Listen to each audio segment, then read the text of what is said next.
And welcome to the Redeye stream. It is 8:30 p.m. on the West Coast, broadcasting live from the Oregon coast. Still in a tent, but it's all right. We're going to talk about some bad neighbors tonight, and I do have a story that I just want to mention because the kids stole my phone. Now that I think about it, I had my phone for a reason. Joe Montana and his wife fought off a kidnapper trying to kidnap their grandchild. How did I just hear about this like 30 Wait, minutes say that again? Joe Montana, the best quarterback ever. His grandchild was being kidnapped. Him and his wife fought off the kidnapper. That's Dude's cool. dude's how old now? How old is Joe Montana? Old enough to whip some ass. Mm-hmm. Yeah, it said it was from about 12 hours ago. Where did this go down? Or a day ago. Yeah. 28th at 1:59 a.m. it was reported. You got the whole story?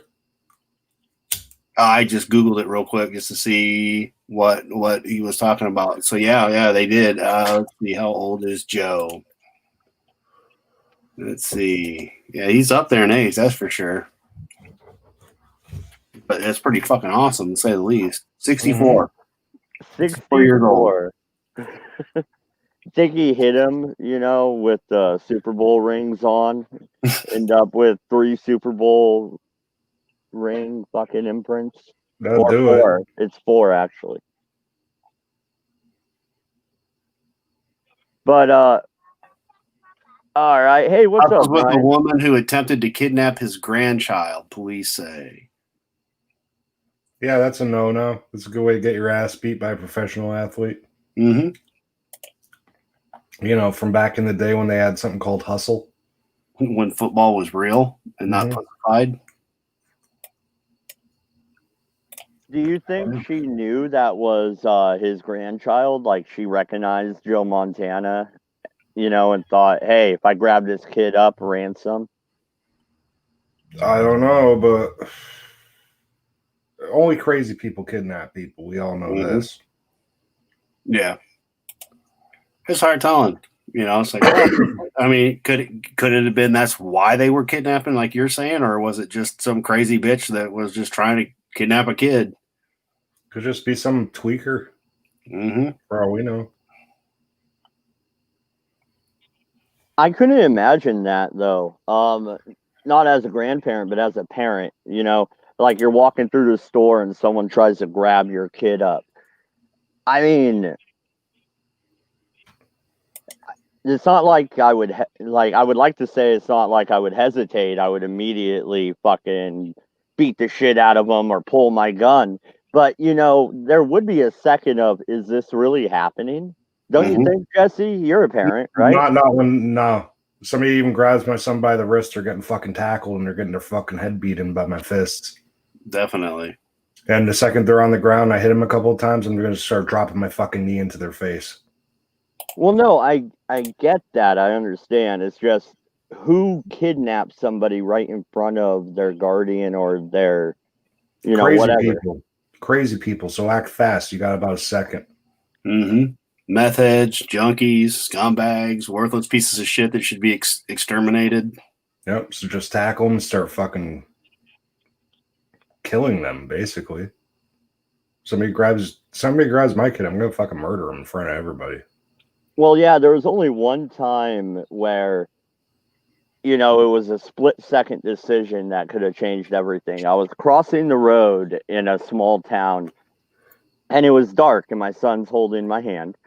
Mm-hmm. And we look again, and it's fine. This car comes speeding and doesn't even, check. Just whips around the corner, and my son was pulling me in ahead. And I had to yank him back in a split second. And that car, was going to run him over. Missed by a hair. And I yanked him back, saw that he was okay, and then went to try and stop the fucking car, and they just kept going, obviously. Right. I threw a rock at him, but what's that going to do? Hopefully, yeah, fuck up their car. that was a split second, though. That car just came around the corner, tires squeaking and everything, squealing, whatever. But all right, from the Associated Press, in Tampa, Florida, a neighbor called the sheriff's deputies on some rabid Tampa Bay Lightning fans who were screaming, "Shoot, shoot," as they watched Game 3 of the Stanley Cup Final on television Wednesday night. The call prompted several county sheriff's deputies to show up at the apartment door. He and two friends had gathered to watch the game at Garnett's Radius Palms apartment.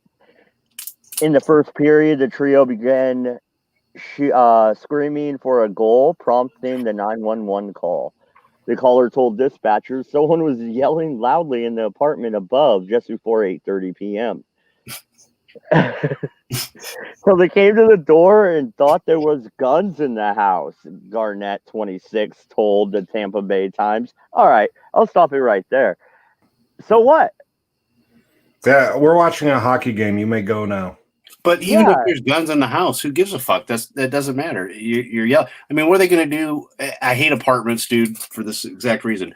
What are you going to be doing when she's saying, "Fuck the shit out of me"? Fuck the shit out of me. What, is he raping her? Oh wow. I was banging a chick, and her neighbor called her because it was really loud. Neighbor called. Oh, she did. Oh shit! Out in Oxford. Was it back when there was still answering machines, so you actually got to hear the? No. It's relatively recently, maybe a year and a half, 2 years ago. That one. She liked me. It would just been funnier though, right? Because obviously not going to answer the phone, and then you just hear the answering machine. Will you two stop it already? Right. Oh, she was like, "Strap, are you okay? Are you okay?" That's awesome.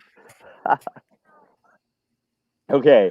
According to the sheriff's office dispatch released Thursday, the complaint told police he heard a couple screaming at each other, with one yelling, "I dare you to shoot."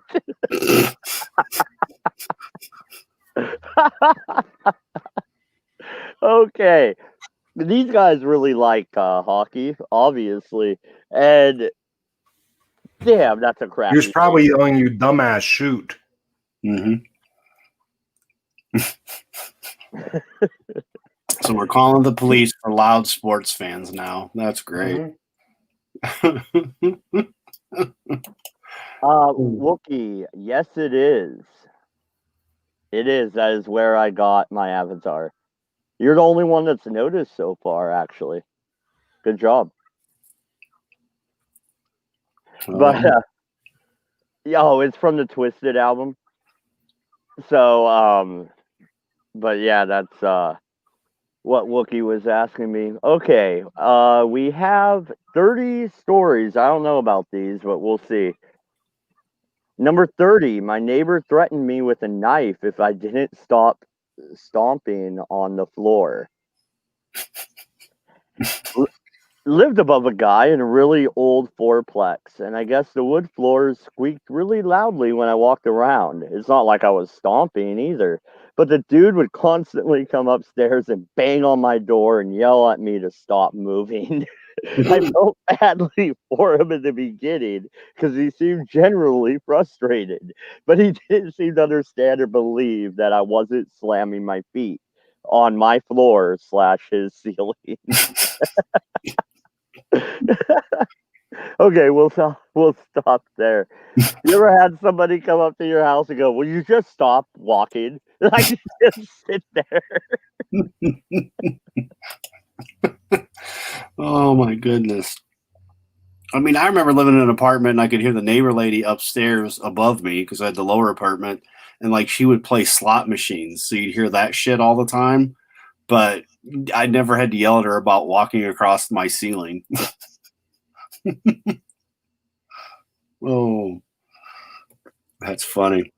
Yeah, it is funny, but we haven't got to the knife thing yet. I know, man. I know.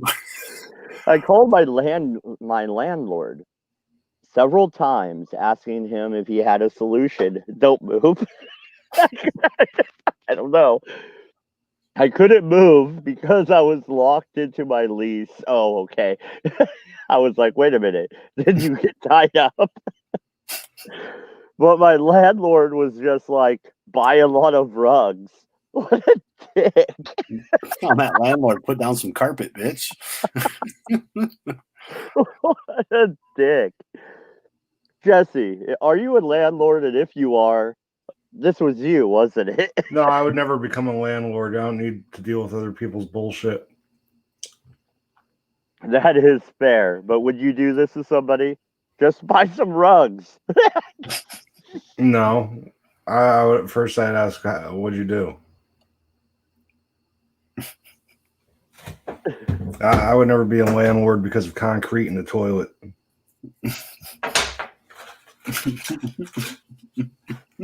I don't like assholes. Okay, this has to be a chick, okay? Because check this out. It got to the point that I couldn't take the constant yelling, and I was literally either tiptoeing around or hopping from my couch to my chair in order to get out of my living room so that he wouldn't be standing at my door yelling at me. Definitely a chick. I'm not hopping from furniture to furniture for nobody. You would think that would make more noise.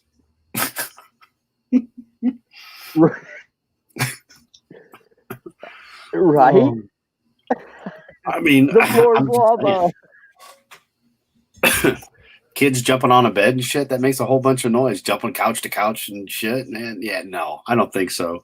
Could you please not stop? Well, I'm just walking. Well, could you stop walking? Yeah, let me get a wheelchair up in this bitch. And then you'll be bitching about the wheels going across the floor.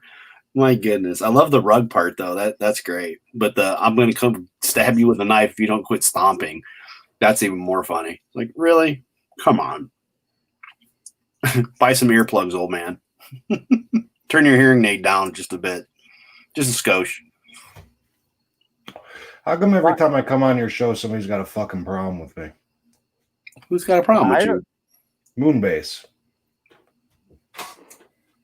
Just curious. It seems like you got a lot of faggots in your chat. Most of my chat actually is kind of crosses over, but Moonbase, go fuck yourself. You're obviously a fucking keyboard version. I really don't fucking have time for people like you. Go back to what I was doing now.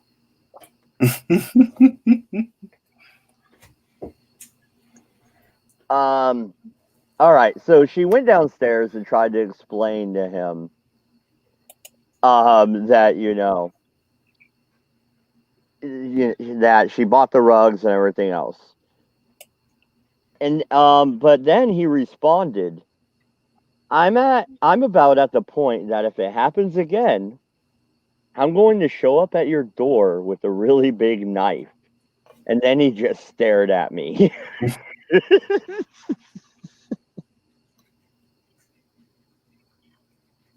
Well, I don't know. Like, homeboy might be a serial killer, maybe. Could be.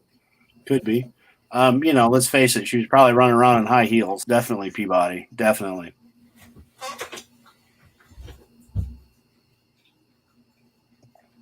The lady of the night in her high heel shoes.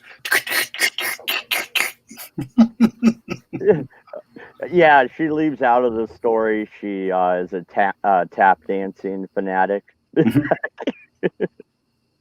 Yep. She's trying to get her spot in Broadway by tap dancing. Yes. And she practices every day at night. When a neighbor who complains about noise wants help from something noisy. All right, let's skim this one. I had a neighbor complaining about noise all the time. Yeah, almost every neighbor complains about that.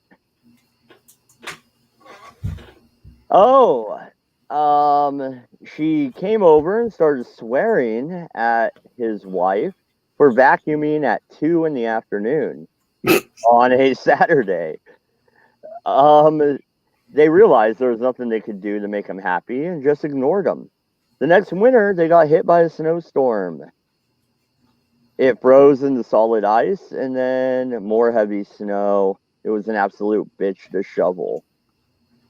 Oh, a relative came over to help dig them out and brought a backhoe.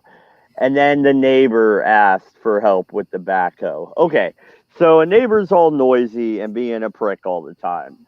And then some shit happens. You know? Fucking blizzard. It ices over, and another fucking blizzard. And you got a backhoe. Do you help the asshole neighbor? Or do you just smile as you pull out of your nice, cleaned up driveway? Don't you take all your snow and put it in their spot so that they're buried more? Ah, you like the war part. Mm-hmm. It's like, oh, well, let's see. I'm going to put more snow over there just to bury you in because you're an asshole.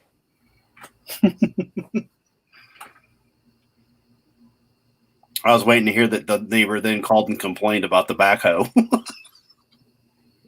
Yeah, no, they wanted to use the backhoe. Number 28, we don't even have to read it. My aunt's neighbor tried to run over her dog. Okay, Adam. Someone tries to run over your dog. Oh, they're in trouble because they're getting a lead salad. Especially if they're above me. Yeah, I mean, I have a yappy dog, but I don't want nobody trying to run the fucker over. I mean, No, as a matter of fact, and as you know, you're all about your dogs, right? yeah, as you know, exactly, all about the dogs. So when we had a weenie escape, and it was because there was like 4 little bastards that broke through the fence and just take off down the road, down the county road. I was walking down the middle of the street, so stopping traffic to capture my wiener dogs. So yeah, I wouldn't put up with that shit at all. You swerved over to hit the car or hit the dog, I'd be beating the shit out of you. No ands, ifs, or buts about it.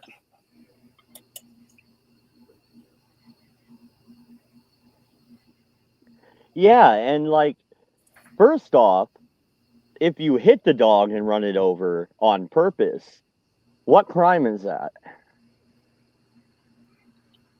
Well, it'd basically be animal abuse because they ran over your animal purposely. But then you know how lovely our courts are, because that would just turn into basically you'd have to take justice in your own hands. I don't think suing would work. That would just be a dead neighbor. I don't know what happened. All of a sudden, apparently somebody blew out the pilot light and she suffocated in all the gas in her apartment. But yeah, some shit like that. Luckily I didn't have dogs in an apartment ever. So, but yeah, that'd be some shit. You definitely have some shitty neighbors that need to either A, need to move, or B, definitely that neighbor needs to be gone. Because 99.9%, most people are, I mean, they're at least animal lovers.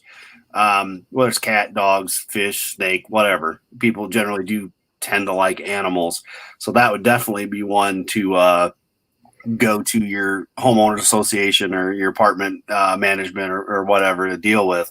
But that person would definitely have a couple busted ribs and a black eye, without a doubt. Because I would pull you out your car and beat the shit out of you. And it would be well deserved, yeah. Yeah, no exception. There's one thing if you're just stopping or whatever, trying not to hit the dog, but if you're purposely aiming to run over the dogs, even the dogs are agreeing. Kick their ass, kick their ass, kick their ass. I know, I hear that. Yeah, the dogs are like, fuck that. Mm-hmm. Even they're saying, nah, fuck that shit. Kill that motherfucker. I mean, they are German. So, you'll have that. Oh, wow. Okay. Number 27. My neighbor's kid shot a bullet through my wall. What did you do to the kid? Right? Why did the neighbor's child, if it was a child, I mean, it doesn't specify the age, I'm sure, But depending on the age of said child, why would a child have their hands on a handgun or a rifle that has bullets? I mean, a BB gun's not, well, I don't know, the BB guns of today, yeah, I still don't see a BB gun going through the fucking wall, man. So I'm going to say bad parenting there, big time. Yeah. All right. My next door neighbor kept pounding on a shared wall when I was loud. All right, I'm out of here. This guy could go fuck himself, and you haven't kicked him out yet, so I guess I'm leaving. Fuck all y'all. Okay. I can't even moderate my chat from here, actually. So, well, I could put people in timeout, I guess. I don't know. I wasn't paying attention to the chat, to be honest with you. Oh, okay. Calm down, fat man. Gotcha. There is a delay between the chat and when we're talking. Yeah, on Discord. Yeah. Or, yeah, Or, StreamYards. yeah, I don't know. All right. So they came home to a shattered mirror. They couldn't figure out what happened, and then they saw a bullet. It looks like he shot a gun into my apartment. Called the police. They pulled him out of the apartment since they thought he might be a threat. When he saw me, he started screaming, saying he was going to kill me. He thought I was pulling a prank on him. Didn't help his case. Come to find out, his dipshit son fired the gun and didn't tell anyone because he thought it got stuck in the wall and didn't want to get in trouble. Oh, wow. Yeah, definitely bad parenting on that call because, you've got kids and, if especially young kids, they're not going to know gun safety. So you keep your guns up. And then, of course, you teach your kids gun safety and all that kind of jazz. And they do make locks for your guns and all that good shit. But yeah, I'm gonna say bad parenting on that call. Big time. Yeah, and the next one is someone bitching about double parking and they did it on purpose, or they would park as close to the bumper as possible. Does that shit like really bug you? I can get it if it's like they park right next to your driver's side door so you can't get in your fucking car. You gotta climb in through the passenger. That would irritate me every fucking day. Well, But if it's if you gotta every park on the day. street, Yeah, bro. I mean, if it's an everyday occurrence, then you'd be like, hey, dickhead, quit parking so close to my car. And then if they don't, then yeah, that's when you just rip out their valve stumps, But if it's just like an offense that happens every now and again, because who's to say that the asshole that was on the other side wasn't parked over too much, so they had to move over, closer to yours. But, people are stupid because that just to me sounds like you might have a little bit of anger and management issues. well, If it's that's what I was gonna look at in these stories too, because they're all people telling stories. Really, it could be the asshole neighbor telling the story. Mhm. You know what I mean? Yep. I mean, Oh, number 25. I like the tagline. Let's just say that my devil neighbor had 8 demon kids. mm, that's a lot of babies.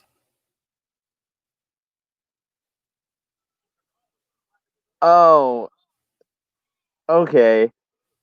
Moon. Yeah, I don't know if I doubt Jesse's watching because he got all mad. But no, man, if that's straight Sith male, he fucks with everybody. He just jokes. Like the chat, the chat does their own thing most of the time. They talk to each other. They fucking say how much they hate me, even though they watch the damn show. The chat is the chat. Hmm. That's all I got to say, and I've never kicked anybody from my chat. So That would be why I didn't do that. Okay, this starts with back when I was living with my ex-husband like 5 years ago. Our area had a decent cost of living. I was making good money, so we were in the super nice apartment complex. It was all recently remodeled in a really convenient part of town. Lots of amenities, a huge pool, fitness center, free on-site laundry. Free laundry? Free Yeah, laundry. right? But I can honestly say I don't think I've ever had free laundry. I mean, like when I owned a townhouse, like we put in our own washer and dryer kind of a thing, but that's not really free, right? But yeah, yeah, so yeah. So yeah, I'm with you. I have not heard of that one. private dog park, Oh, all fancy. kinds of stuff and more. So that's okay. It was great and super quiet. All around, great to live in. We lived in the middle unit on our floor, so we had one unit to our left and one to the right. One day I noticed we were getting new neighbors on our left. Being the friendly person I am, I doubt you are because you said you are. You whipped up some cookies. They had no weed in them. I don't care. One batch of normal chocolate chunk with salted caramel, no weed, and one batch of gluten-free, dairy-free chocolate chip. Ew! That's not a cookie. That Trying just to sounds like poison. yeah, that just sounds disgusting. You're gonna poison them Mhm. just in case they have dietary restrictions. What? Who thinks of this? Is this what rich people think of when they move into apartments? I don't know. I think that you would want I mean, like, I guess let's say that you move into an apartment, you don't know people, so you're making some fucked up vegan, not food cookie version, so you're doing that. I guess maybe because then I'd be like, all right, I'm gonna make peanut butter cookies. Oh wait, people might be allergic to peanut butter. So chocolate chip and then this Fruit Loop, Fruity Pebble, crazy ass, kind of a cookie. But then you could just give them a fucking graham cracker, right? I mean, but maybe if you're doing that as you move in to meet the people, I guess maybe I wouldn't, but that's just me. If I'm doing cookies, you're gonna get like cookies. So peanut butter cookies and chocolate chip cookies and snickerdoodles or sugar cookies. Maybe if you're lucky, some butter cookies. But I don't know about going that far. But then again, I'm not Oh, rich. oh, see, I found one right after I said that's what I was looking for. I bring them over in a nice little box wrapped, or nice little boxes wrapped in ribbon, along with a card saying, "Welcome to the community. If you ever need anything, reach out," etc., etc. So I go over and knock, and when the door opens, I see this lady with, I'm not joking, like 8 fucking kids. It says Mm, 8 fucking okay. My oh, wow. My stomach drops. I know this is gonna suck, but I'm hoping maybe aren't all hers. right. She's babysitting or they're having a oh, Friends over. okay. I'm sorry. The part of me that was raised Catholic is like this fucking bitch. You know what I mean? Hmm. Like what the fuck? You got to be kidding me. Wait, your stomach drops and you feel sick because your neighbor has 8 kids. Right. You pretentious bitch. No, you're Exactly. the I mean, horrible neighbor. come on, Pentecostal, Catholic, I don't Mormon. know, people that like to fuck. They're gonna have maybe more than one, two, or three kids, but yeah, that makes you sick because there's 8 children. What if it was a birthday party, yo? Yeah. Yeah. But you're making cookies for people that just moved in, and this lady's a twat. Right? And hello, Mr. Peabody. Hi, how you going? All right. And we're And making cookies? Yeah. Is this a cooking show? No. I try to avoid them. Yeah, no, it's not a cookie show, but it is pretty funny the way the story's turning. She gets offended Wow. because there's 8 kids. So first you make Yeah. cookies for people that you don't fucking know, but then you're offended because they have 8 kids and you're hoping that. Why would you hope she's running a daycare service? That would be just as bad as, a birthday party. At least a birthday party only happens, once a year, twice a year. If you're running a daycare service, you're going to be putting up with that shit all the time. So Yeah, it gets I think that worse. would This be worse. lady is horrible. And I can't believe she wrote this story into whatever, it's metaspoon.com or it's neighbors. I mean, it's some garbage website. But still, she wrote this. Mhm. She introduced herself anyway, welcomed her all that, and asked, "So, are the little ones yours?" She gave me an enthusiastic yes and starts running me through all their names and ages. I zone out because I couldn't care less. And then she asked me how many I have. I tell her none. I'm child free. And my husband and I love our pup enough to be satisfied with. Oh, fuck you. Right. Well, let's just face it. The neighbor's taking up the slack by producing more kids. Exactly. Yeah. Oh, this is great. So the other women are evil to each other. Check this out. Her entire demeanor changes. She looks at me like I just ran over her mom, and she goes, "Well, that's disappointing. Haven't you considered how selfish you're being? Oh, Everyone needs a little baby. Who's going to take care of you when you're older? What are you even going to do with your life?" Oh, and then the bitch, like they're both being bitchy now. This is awesome. I'm internally rolling my eyes severely, but I just tell her I'm focused on my degree and my career. Oh my God, you're going to be barren and alone. Sorry. No, adopt 27 kids. That I'm in human services and social work field because I want to dedicate my life to helping others. And that lifestyle just doesn't include a child. Whoa, wait, stop. I told you. I will She's going to repeat end up that. adopting kids. I just tell her I'm focused on my degree and my career, that I'm in human services and social work field because I want to dedicate my life to helping others. And my lifestyle just doesn't include a child. I would like to amend the Constitution right now. I would like to amend it to if you're a social worker, you have to be a parent. Well, Because even better how yet, dare this lady come to my house and tell me how to raise my kids when her stomach sinks because she just saw my 6 kids? yeah, and that's what you're. Yeah, that's where I was going with it too. It's like so. Hang on. I thought she had 8 kids. Yeah, she has 8. Dodge has 6. Oh, okay. Yeah, exactly. Her stomach drops because there's 8 kids and she's going to go give cookies and she wants to help people, blah, blah, blah. But your stomach drops because your neighbor lady has 8 children. But then the neighbor lady's just as big of a cunt because she's all like, oh, well, you should have to have children. It's like, oh, blah, blah, blah. It's like, wow, we have a cunt off here. So far, though, the cookie lady's in the lead on points.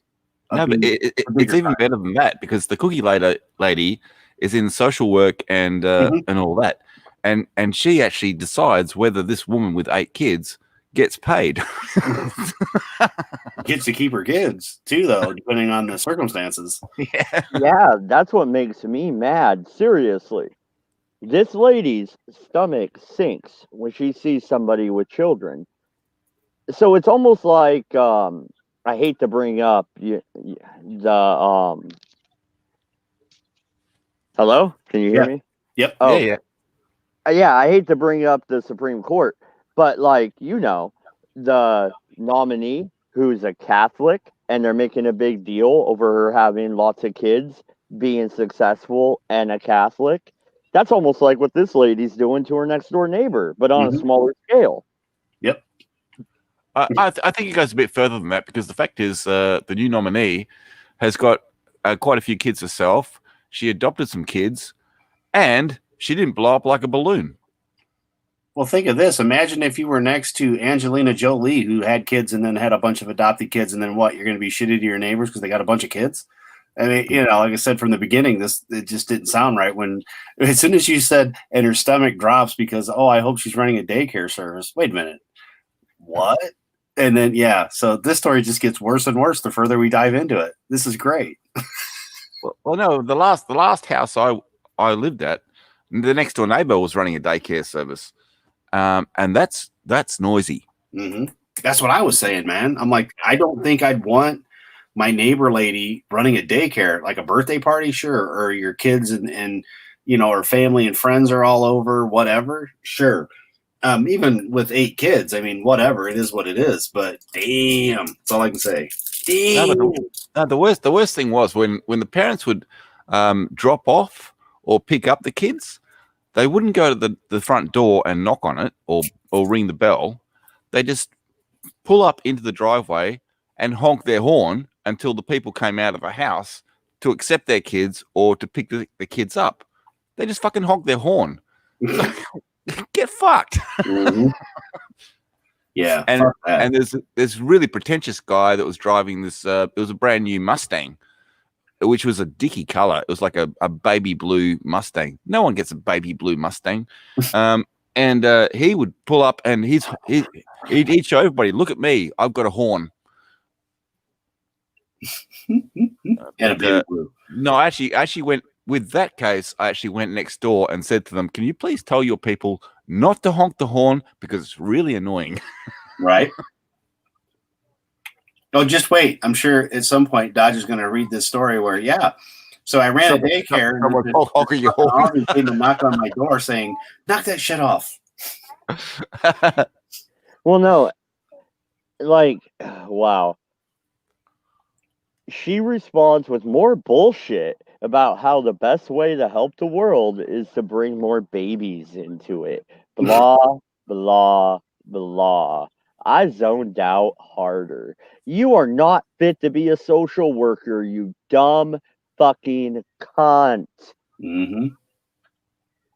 No At shit. this point, I'm trying. Oh, did you have something? Sorry. No, you're good, dude. Okay. Fuck that bitch. Yeah. At this point, I'm trying to get out of there so I can change the subject and give her the cookies. You're still going to give her the cookies? Why? Right. Because the cookies are laced with laudanum, to knock everybody out. Well, the one set of cookies weren't even cookies, so I knew it. Oh, this is awesome. Before I can explain which is which, she rips open the wrapping and shoves one of the gluten dairy-free cookies in her mouth. Chews for a second, and then spits it out onto the ground next to where I'm standing. She looks at me all disgusted and is like, what the fuck are these? They're fucking gross. You weren't supposed to eat them. I thought you wanted to build an extension on your house, so I made you some bricks. Mm-hmm. I explained to her that they're gluten, dairy free, and she zoned out. I can guarantee you. And the other box had the regular cookies. She rolls her eyes and shoves the first box in my hand, opens the normal cookies and eats one. Says, yeah, these are better. You really shouldn't give people those other nasty things. They're disgusting. But hey, the good news is they double the spare tires if you get a flat. Mm-hmm. Oh, she adds this, the fucking pretentious bitch. I took them back home after all this, and several friends of mine tried them and said they were pretty good. I'm sure they did. They're your friends. They went outside and puked in the fucking garden. and they lost a few teeth, yeah. Well, if they're her friends, though, they're probably just like her, so they're pretentious cunts. So, yeah. And then as soon as they went home, they talked about it and then put their fingers down their throat. And so, yeah. Yep. And they're all social workers, and they're in a special group. Mm-hmm.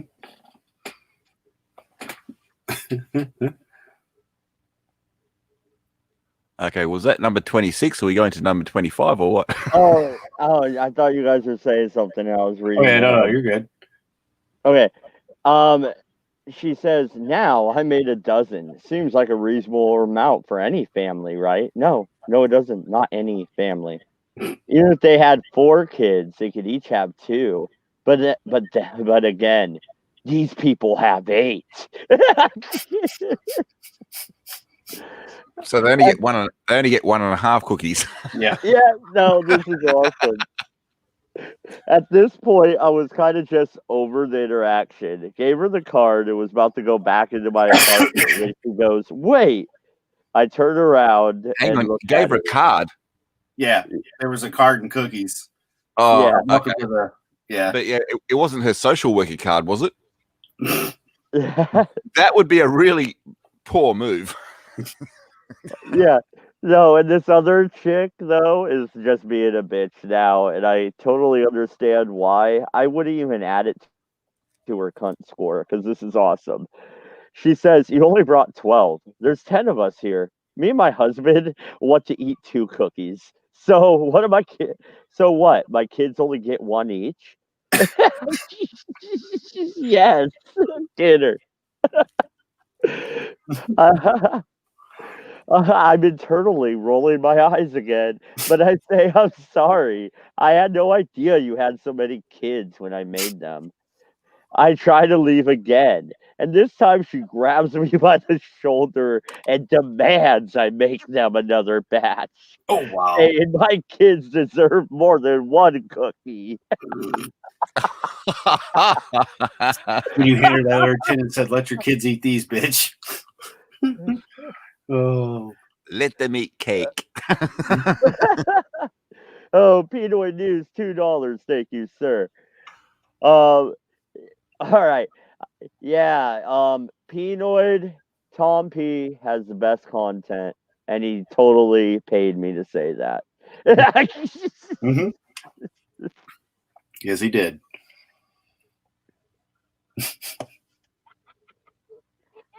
Oh shit! But no, can you imagine this fucking lady? Okay, so they've been doing a bitch fest back and forth, and now, Catholic lady has had enough. I demand you make more cookies, bitch. Well, it all depends on how long they actually stay neighbors, because Mhm. eventually all those kids are going to grow up, and you're going to end up with 8 cars in the driveway. America. Mhm. Yep, and America, you got big ass cars, man. They're all going to be crammed in this driveway. Oh wow. All the kids are going to have to have sunroofs in their cars so they can get out without opening the doors. Mhm. The Catholic lady isn't done. You don't have kids. She's not finished. You don't. She's not finished. Yeah, you don't have kids. You don't do shit all day. Just go make more. You don't have anything else to do. You owe it to them. Yes. Her kids are still crying and begging in the background. Kids are still crying because we only got 1 cookie. That's all we've had to eat all week. And she points this out. Look at them. Look how sad you're making them. Does that feel good? Making children cry. Making children cry. Yes. I love this lady. She's my spirit animal. This is amazing. I flat out refuse and tell her that if I had known she was going to be so rude and ungrateful, I wouldn't have bothered in the first place. And then she snatches the box of cookies from her hand and goes back into her apartment. Okay, she gave that as a gift. Ladies and gentlemen of the jury, I present to you a case of theft. Well, she did eat one and said they were gross and to get rid of them, but yeah, she changed her mind. Give me these. You know damn well she's going to feed the nasty ones to her kids, and her husband are going to eat all the chocolate chip ones. Oh, no, it was the other way around. Oh, the lady took the other chunk. Yeah, Okay. yeah. The Let's social face worker doesn't want to feed the poor children.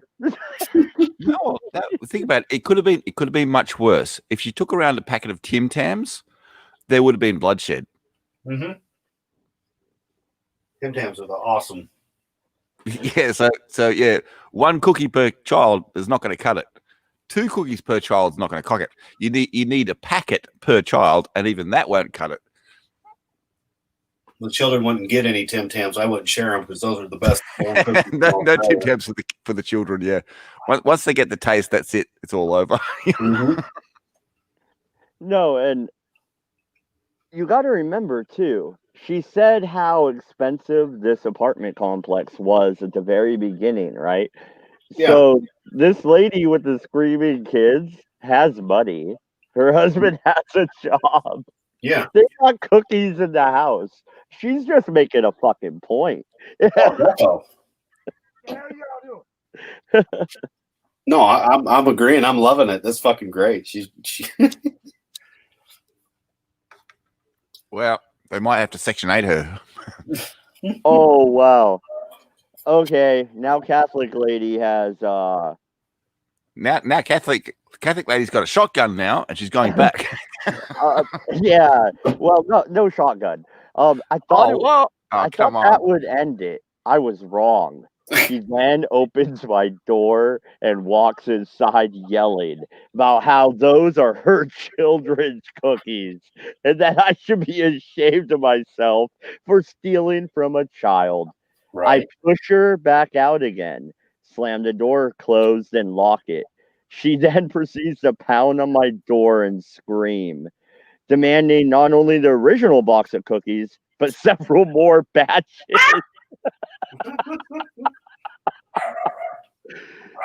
Because I told you, man. She ran out of food stamps. She needs to feed the children. Yeah, because I was such a cunt that her children and her deserved them. She went on like this for at least 25 minutes before the landlord got involved.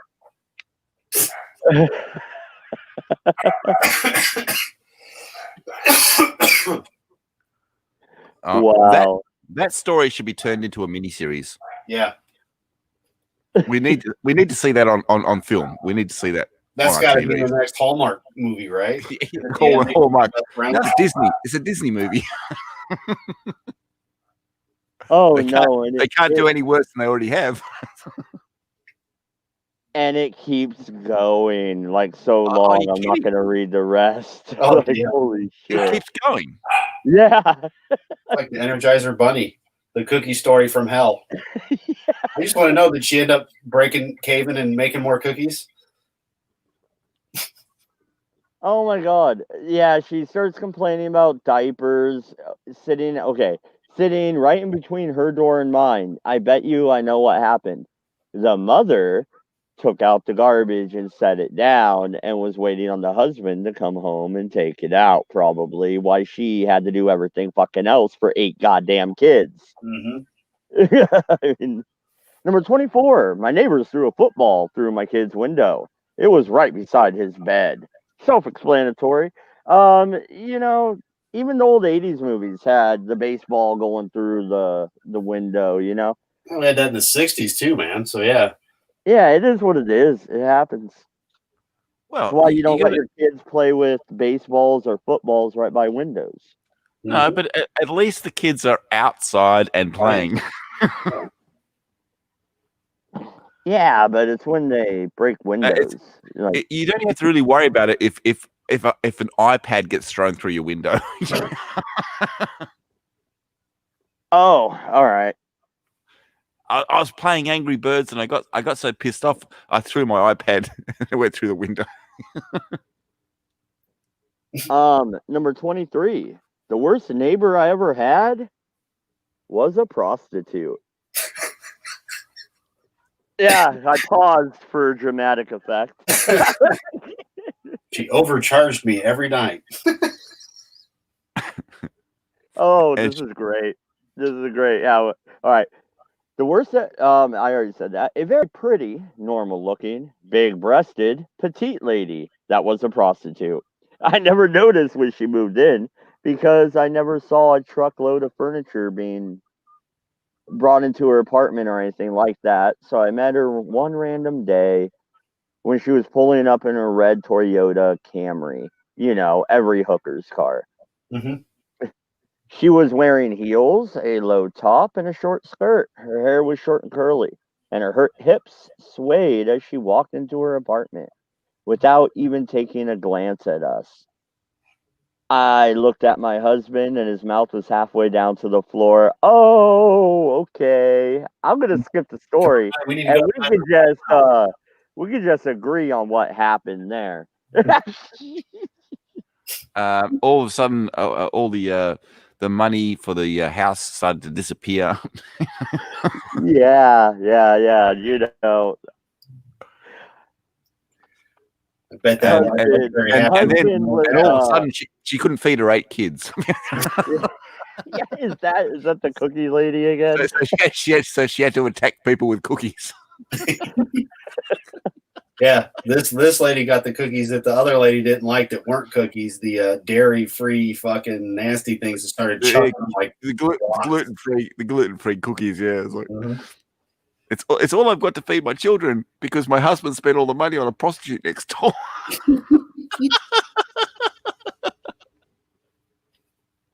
Oh fuck.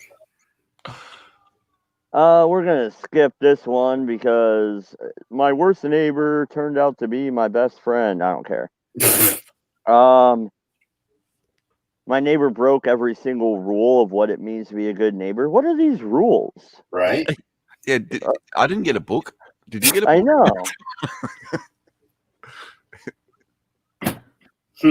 It's like you move into a neighborhood and they hand you a list. This is the list. These are the rules. Yeah, there's no list of rules. Their garage had trash in it. That's their garage. Yeah, you're stupid too. So we're gonna skip you. Wow. Okay. The My old prostitute one neighbors. just sounded like the wife was pissed off because there was a hot mama that was Oh her no, husband wanted to go doink. no, I bet you he did. That's why I'm like, let's not read that and leave Yeah. that up to mystery because I bet you husband is ex-husband. Number 20, my old neighbors left a dead, overdosed body on their couch. Nice. Well, that's what you leave, you know. I mean, you don't want to leave people empty-handed. I had some neighbors 10 years or so ago who might win the prize here. They were squatters in an abandoned building adjoining my duplex row home. They were a bit shady. Well, they're fucking squatters. Duh. Yeah, they're a bit shady. No, they're probably fucking junkies. But being a good neighbor, when they said that their power was out, I threw my extension cord across the fence and wondered why my power bill went right up. Yep. But Yeah, I live that's the Kevin thing. but I live in a rather low rent area in general. And since the house was abandoned for 20 years, I'd had more than the average share of shady neighbors. They're called squatters, and that's illegal.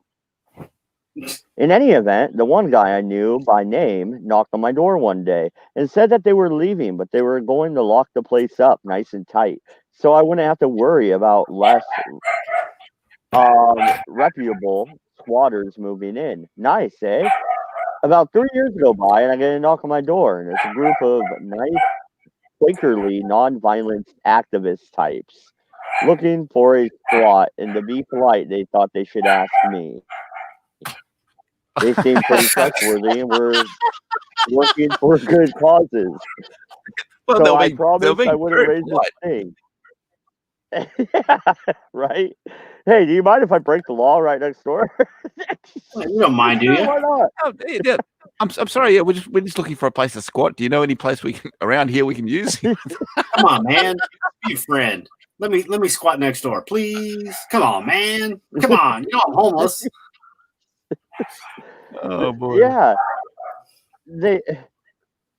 once again, they seem pretty trustworthy. No, they're not. What? And we're looking for good cops. So I They seem promised I pretty wouldn't raise trustworthy. They want to flaunt the laws, but they seem trustworthy. Yeah. So I promised I wouldn't raise a stink if I heard them opening the place up. So early the next morning, I heard them opening the back door and then banging around and moving furniture blockades and stuff inside the house.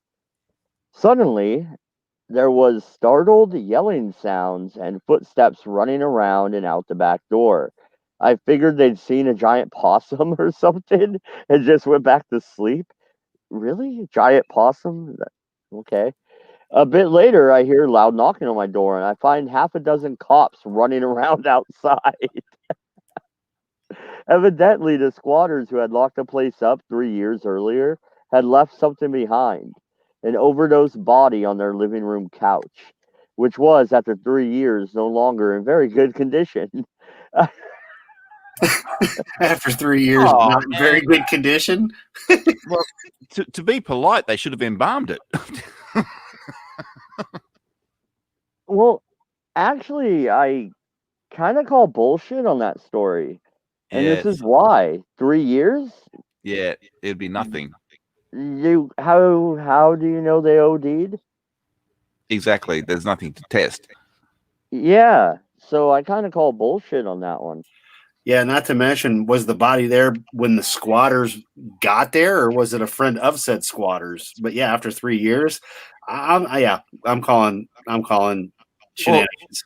I think what it might have been is like one of the squatters fell asleep on the couch, and all the other guys thought, okay, we're leaving. Where's Terry? Terry's left before us. It's okay, we can lock up the house. And he couldn't get out of the house, and he just died. Well, and like, where would you be living where there's an abandoned house for 20 years that's still standing well enough that there's furniture and shit to blockade the doors, and nobody seems to notice? The cops never roll by. Because even as a teenager, like, yeah, there was this abandoned place with a garage that we had broken into a few times. We ended up getting caught. You know what I mean? Because someone always notices, yeah. Yeah. So what? Are you in Detroit or some shit? I mean, maybe. I don't know. But I call bullshit on that one.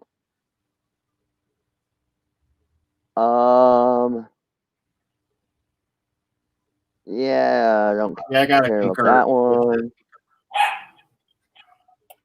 My neighbor turned my backyard into a mud pool. Well, that sounds fair enough. It's not my fault. I had to drain my fucking pool, okay? And I needed somewhere for the catfish to live.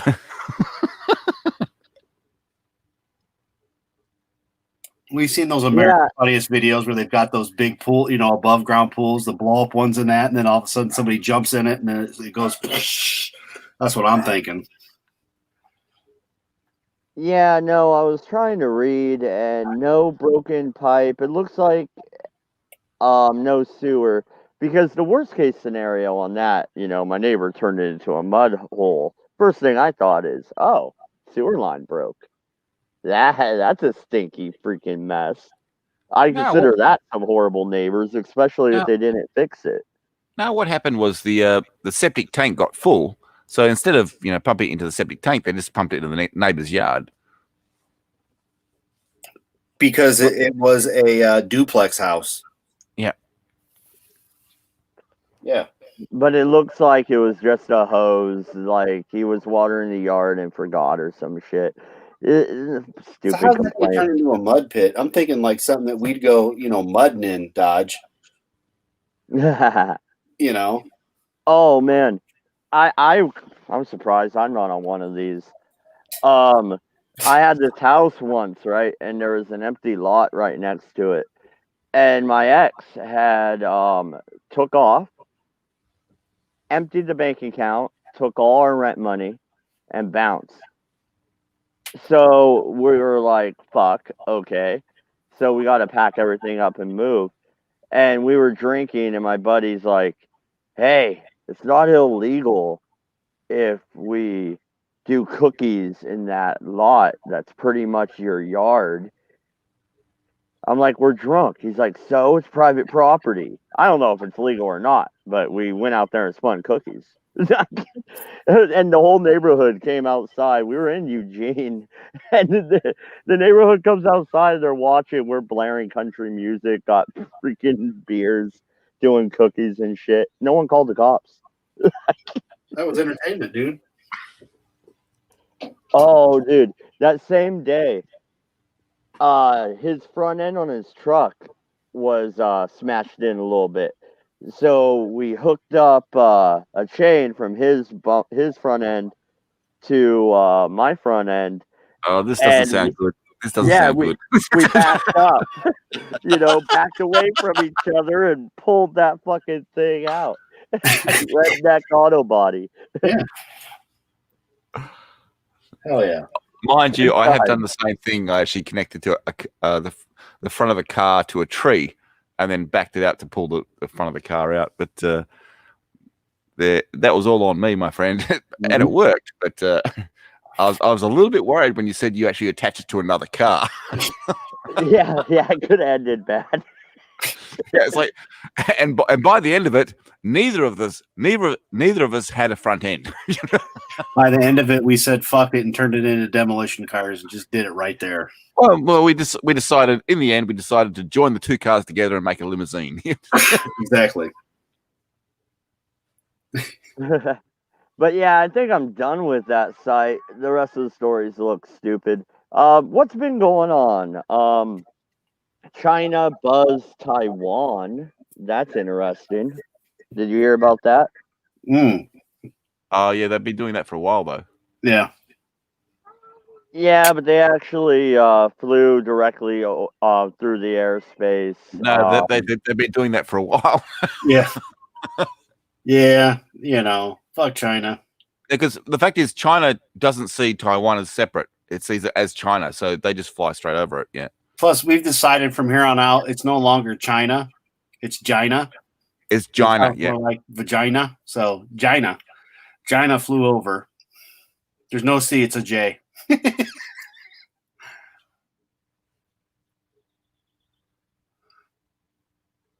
1 second. I can tell you a funny story. All right, go for it. Which is in Australia, because I got to watch it twice on the news today with Mr. Peabody here, which is this. You'll love this, Dodge. So August 1st, I mailed Peabody his birthday present because his birthday's not till January. But I thought, hey, I'm going to go ahead and mail out his birthday present. I'm going to mail it early, right? He still doesn't have it. And I'm like, all right. So it took it a month to leave here to get to Hong Kong. And it's been about 3 weeks since it's been scanned last, only to find out that their postage is kind of on strike. And there's like 9,000 shipping containers full of stuff because they just don't want to do their jobs because of whatever. So, yeah. The dock workers are after a pay rise. And it's the worst possible time they could ask for it, but they're making the most of it. Yeah. Oh, yeah. But see, this whole time, I'm like, all right, I take to the local post office, which is like 15 minutes up the road. Boom. They send my package to Indianapolis, which is 3.5 hours south. Then they send it to Chicago, which is 2.5 hours north for me. But now it's about 6 hours because they sent it to Indy. So I'm always making fun of the United States Postal Service because they're fucking retarded. But his package left Indy and never got scanned again until my birthday, September 2nd. It got scanned in Chicago. And I'm like, all right, that's weird. Whatever. And then all of a sudden it doesn't get scanned again for a couple of weeks and it's in Hong Kong. And it's now still in it left Hong Kong, but hasn't made it to Australia yet. So we're going on 2 months and a couple of days since I sent this damn package. And I was being a smartass when I told him, look, I'm going to send it early just so you get it. Fuck, at this rate, he's going to get it on his birthday. Oh, my birthday. And the other thing is, a month after he sent his package to me, I sent a package to him, which arrived today. Mm-hmm. I got a package from him, and I got another package a couple weeks later. A couple weeks ago, I ordered some stuff from a candy factory in Australia, and I got that, and I got another package from Peabody before that, and my original package that I mailed before all this shit still hasn't got to Peabody. It's one-way traffic. Mm-hmm. It's just nuts. But yeah, when I got to watch the news today, I'm like not as flipping out as bad. I just figured that the Chinese are fighting with Australia all the time. You know, China has got to fight with Australia, so they're just holding his birthday present as hostage. Yeah. See, when I first started sending stuff to America, it would take a week. It would take a good week to get there. And then when all this stuff happened, I sent something to Adam, and it took 2 weeks. I sent something to Odin, who lives basically in the next state, and that took 4 weeks because it had a hiatus in New York. Mm-hmm. So I needed to send something to Odin, but I was going to send stuff to Adam as well. So I packaged it all in one package and sent it to Adam, and that took 3 weeks. Mm-hmm. So I think I'll wait a little bit longer before I send anything else.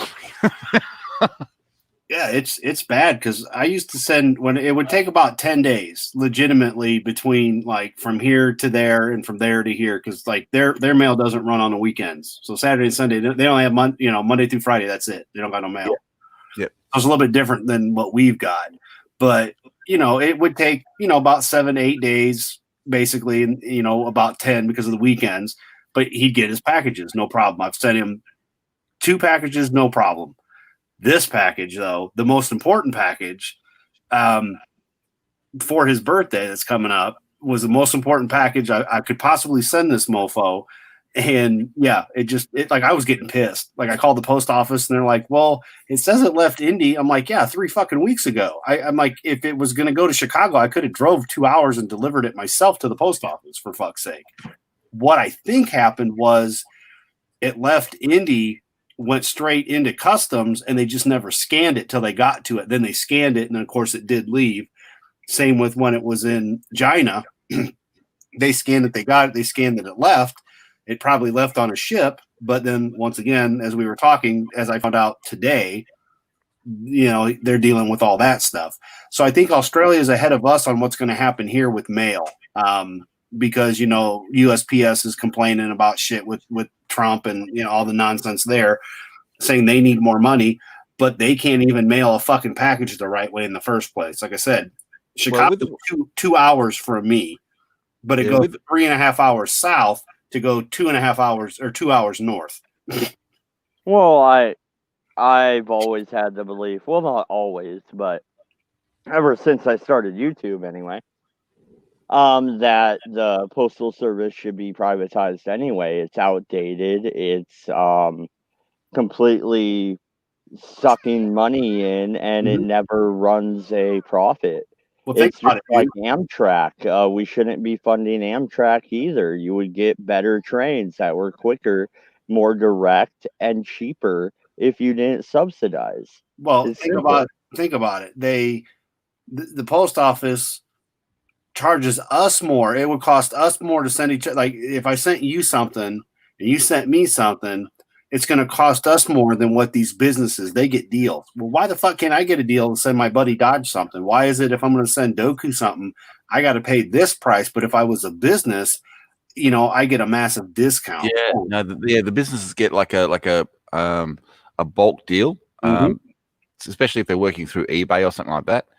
But we pay just the random things, and at the moment, for a 500 gram package to send to America, that costs $35. Well, yeah. Do they have if it'll fit, it's a flat rate for international, or is that just not in Australia? No, it completely goes off weight. Yeah.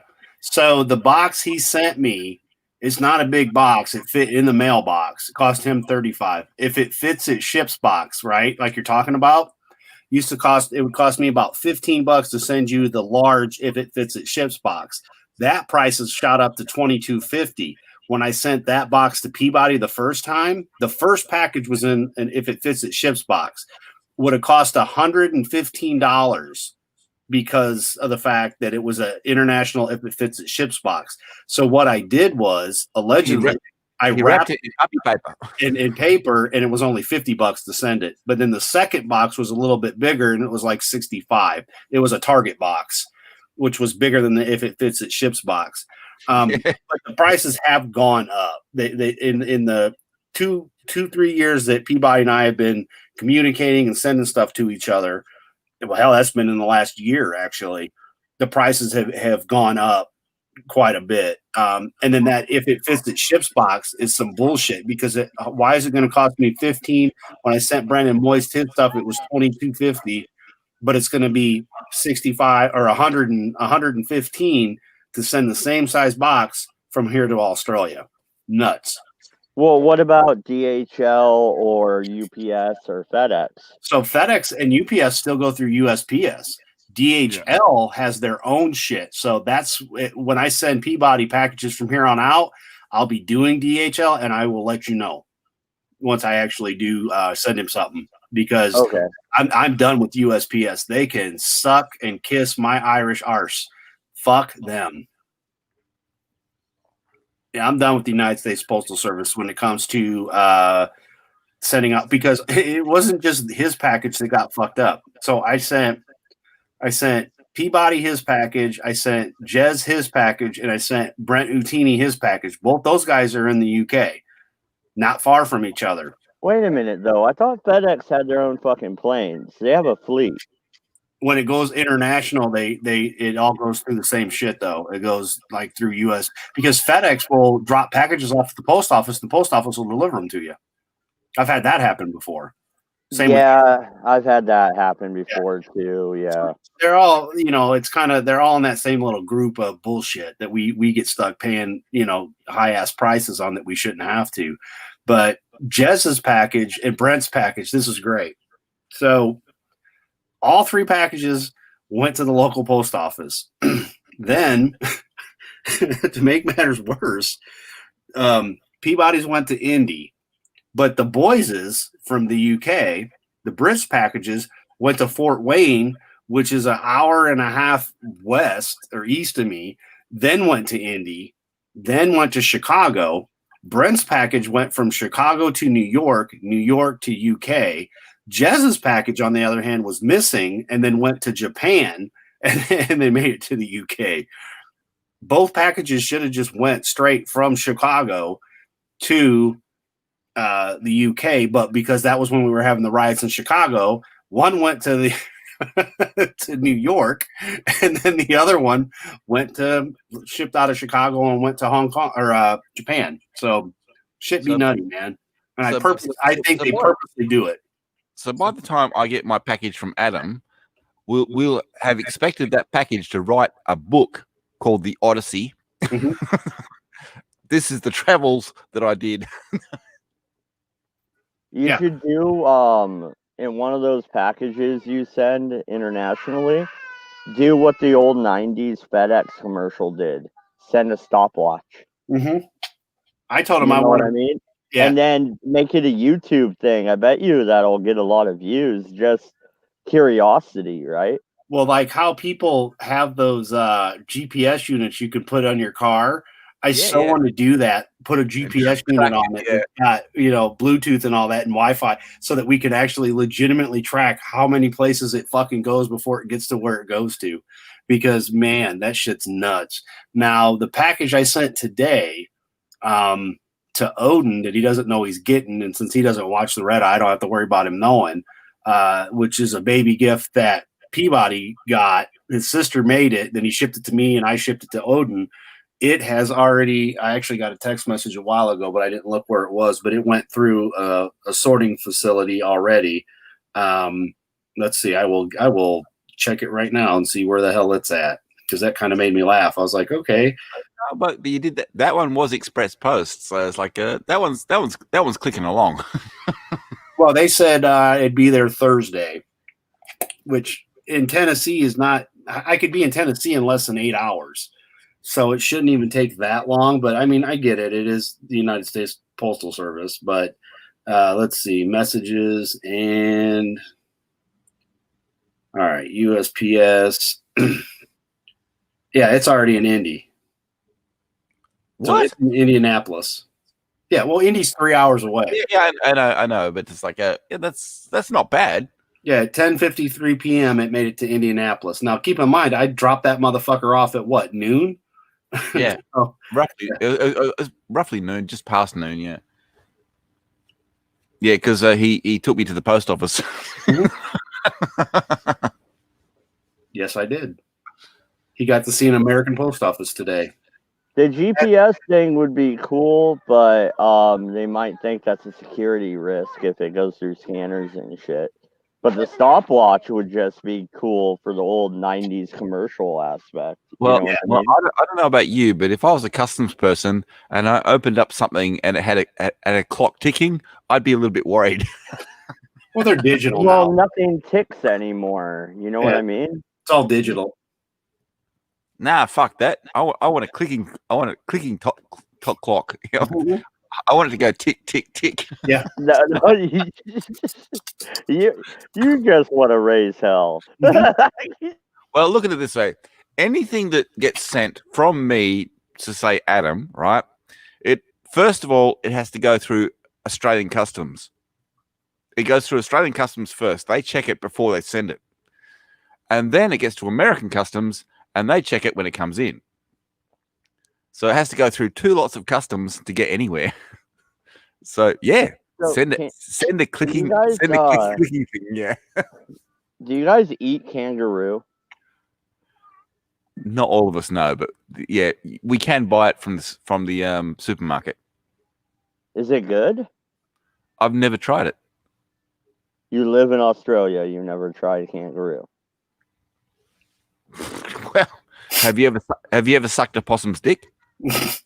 That's not the same thing. Well, to me it That's is. apples and oranges. You got plenty of Have you ever ate possums? their dick. It's like, well, you haven't tried it, have you? I don't think a kangaroo is the same as a possum. I haven't tried gator yet, but I want to. I've had Well, I buffalo. I've had elk. I've had It's not venison. that different to a kangaroo because they're both marsupials. They both have a pouch, and so they're not that different. So, you know, Mikasa Tsukasa. You know? All right. You know what? Tomato. Yeah, I'll tell you what. I'll send you some possum to try, and you send me some kangaroo. It would never make it through customs. Yeah. Yeah. But you can actually buy kangaroo steaks over in America because we do export it. Yeah. Huh. And what's up, Dade? How you doing? And you're right. It would never make it through customs. You could hardly get candy through customs. The fact is, we do export the meat. So if you looked hard enough, you'd be able to find it in your supermarket too. We'd have to Google where it goes, but yeah, we could find it at a certain place. Definitely not going to be at Walmart, but yeah. Well, if you ate at Wendy's back in the day, they had they did have kangaroo meat in their burgers. So, but that was decades ago. Yeah, most of what Peabody sent me was candy, and here's the best part: it went from Perth to California to San Francisco to Los Angeles to, I don't know why, Detroit, Michigan. Then from Detroit to here took almost a week, which it should have took 8 hours, but it took, about another week. But yeah, it did make it. It's real funny to see how packages go. Because normally from California, it would take 3 days, dude. Like if I bought stuff from California, Los Angeles, San Francisco, anywhere in Cali, it would take 3 days and it would come from there to here. Now shit goes so many different places, which does have a lot to do with the fact that these assholes shut down so many postal places for no reason. Like South Bend, where Notre Dame is, that used to be where stuff would go. It'd go to South Bend, then go other places. Now it goes to Fort Wayne. South Bend is only a half hour away. Fort Wayne's an hour and a half to 2 hours away. So if I pay my local bill, it goes from here, which I still don't understand this, to Fort Wayne, then goes back to here to pay the local bill. This shit makes no sense. And they wonder why they don't make no fucking money. But I was also very lucky because he got the candy and none of it melted. No, it wasn't smoky. Yeah, I figured it'd be melted, like it'd be flambéed and shit, because a lot of it was chocolate, but some of it was Redskins. And the Redskins that I've sent in the past melted. But this lot didn't melt. So that was my main concern, that he was going to get a melted mess. Yep, and I didn't. It was all good. So win-win on that one. So I'll keep you updated though on the, especially in the Discord, on if and when he gets his package. I'm guessing it's going to be next month sometime. Obviously, we've only got a couple days left in this month, so. Well, yeah.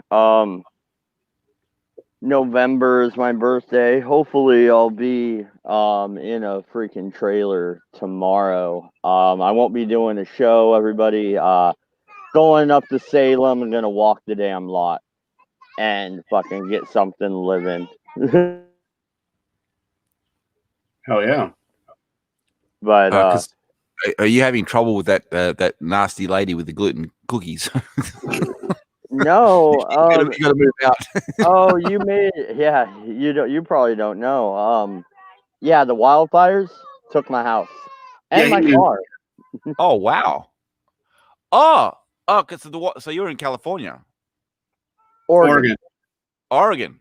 Oh, okay, wildfires in Oregon. Okay, I didn't know about. In Australia, we've only heard about the wildfires in California. We haven't heard about Oregon yet. Oh yeah, the whole Cascade Mountain Range is burning. The Holiday Farm Fire, which is the one that took my house, my aunt's house, and my mom's house, wiped out the whole family. Yeah. It's at 50% contained at this point. The wildfires outside the capital of Oregon are at about 25 to 30% contained, I believe. The fires around Seattle, I haven't been paying attention. I hope they take Seattle. I hope everybody gets out and you guys have insurance and get nice houses. But Seattle needs to go. Yeah, I'm sorry to hear it, man. You lost your place. Yeah, that was your. I'm in a tent right now. No, and it's a good segue. Down below is the GoFundMe. I thought I had a coach today. I had talked to the guy last night, and I thought we made a deal. I guess not. Fucking people suck. He never got a hold of me today. I mean, who turns down cash money? I mean, all we had to do was go to the bank. But whatever. It is what it is. Now I'm going to go to the lot and leverage myself some more. Well, it's a good thing you're pretty. Yeah. It was like 90 degrees today, so I have shorts on. I'm showing some leg. Some leg, yeah. Hell yeah. What do you think about? You walked up to the guy and you said, "By the way, I'm not wearing any underwear." He's got on his short shorts. Yeah. Yeah, right. Who wears short shorts? Dodge wears short shorts. Shake no, that. I don't. No, I know. Don't make that a thing. No. There's gonna be a move now, motherfucker. Yeah, I can't do that with my chicken legs yet. So Kevin Smith. I've been thinking about this, and I like Silent Bob a lot, but I get it. He was he had gotten bigger, like he had to get 2 seats at the airline once or whatever. Yeah, like he pay for to fly. He'd pay for 2 seats because he liked the extra room. Yeah. Yep. So but he didn't do it the natural way. He went ahead and got the surgery. What do you guys think about surgeries like that and altering yourself to lose weight when unless you have a hormone or a thyroid problem, you could probably lose weight yourself. Are you talking about gastric band? I think that's what he got, yes. Well, he had that heart attack, the Widowmaker, and they did all that shit, and then he lost weight, and they had to you know, he's fucking got money, so I'm sure he paid to have the excess skins removed and all that kind of shit for sure. Yeah. And then it basically looked like he had fucking HIV because he just like shrunk to half the size he was, where he's just like super duper skinny. Because but as for I didn't know anything about like him having gastric bypass surgery, but I know that he did have. It's not bypass; it's a gastric band. What they do is they get a band and they wrap it around the stomach, so you've got a small stomach. The thing with gastric band, the problem is if you habitually eat too much, the gastric band's not going to help you at all, because what happens is if you get the gastric band, you can only eat a certain amount, and then you're full and you don't eat anymore. But the stomach has an incredible capacity to stretch again. So if you do overeat, you will stretch your stomach again, and you'll end up in exactly the same place you started from. Mm-hmm. If that makes any sense. Oh, it does. And speaking of famous people that were bigger and lost weight and looked like they had fucking cancer, I'm a big fan of Penn and Teller. Have you seen Penn? Has he lost a lot of weight? Shit. Yeah, he looks way different. Let me show you guys a picture here. Well, on the other person you can go with Al Roker, because he lost a lot of weight as well. Al Roker used to do the weather on the American Today show. I think. I heard kids laughing in the background. Your kids are having too much fun. Yeah, they're having too much fun with those gluten cookies. Yeah. Yep. Oh, I know, evil kids.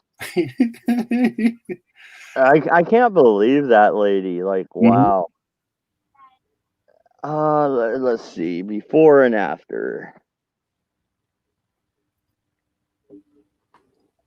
Here we go. Perfect. Of course, if you want to lose weight, you can always do the Peabody diet. What's that? Just alcohol? No. Yeah. No. Alcohol, water, and then you're a fountain. Yeah. No. Been there. I actually have a problem. As I got older, I've got cyclic vomiting disorder. I know that sounds really tasty, doesn't it? But yeah, see what I mean? Like, that's before and after. And he like just ate a bunch of potatoes, like something called the potato diet. The fuck is the potato diet? Is that just Irish? Well, potatoes are carbs, so is what it is. I mean, that's the biggest issue with losing weight.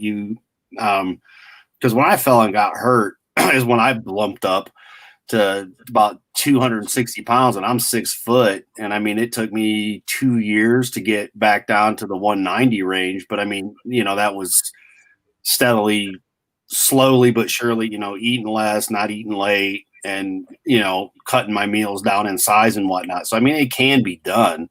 I mean, hell, I actually put more weight back on, but my stomach's way smaller because shit, I can barely eat when I go to Subway, if I get a foot-long sandwich, that's damn near 4 meals now. And I used to be able to eat a foot-long and a half without a fucking issue, and still be hungry.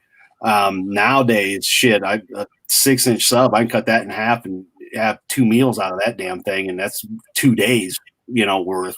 So you got to shrink your stomach down, but then you got to eat smarter as well. Yeah, it's just a drastic change. I clicked on one of those stupid clickbait things.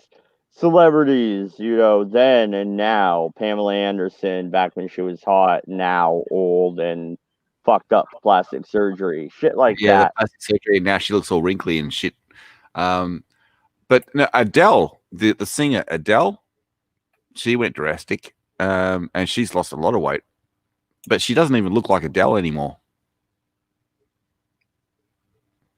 So even when she was bigger, she was still a very attractive woman.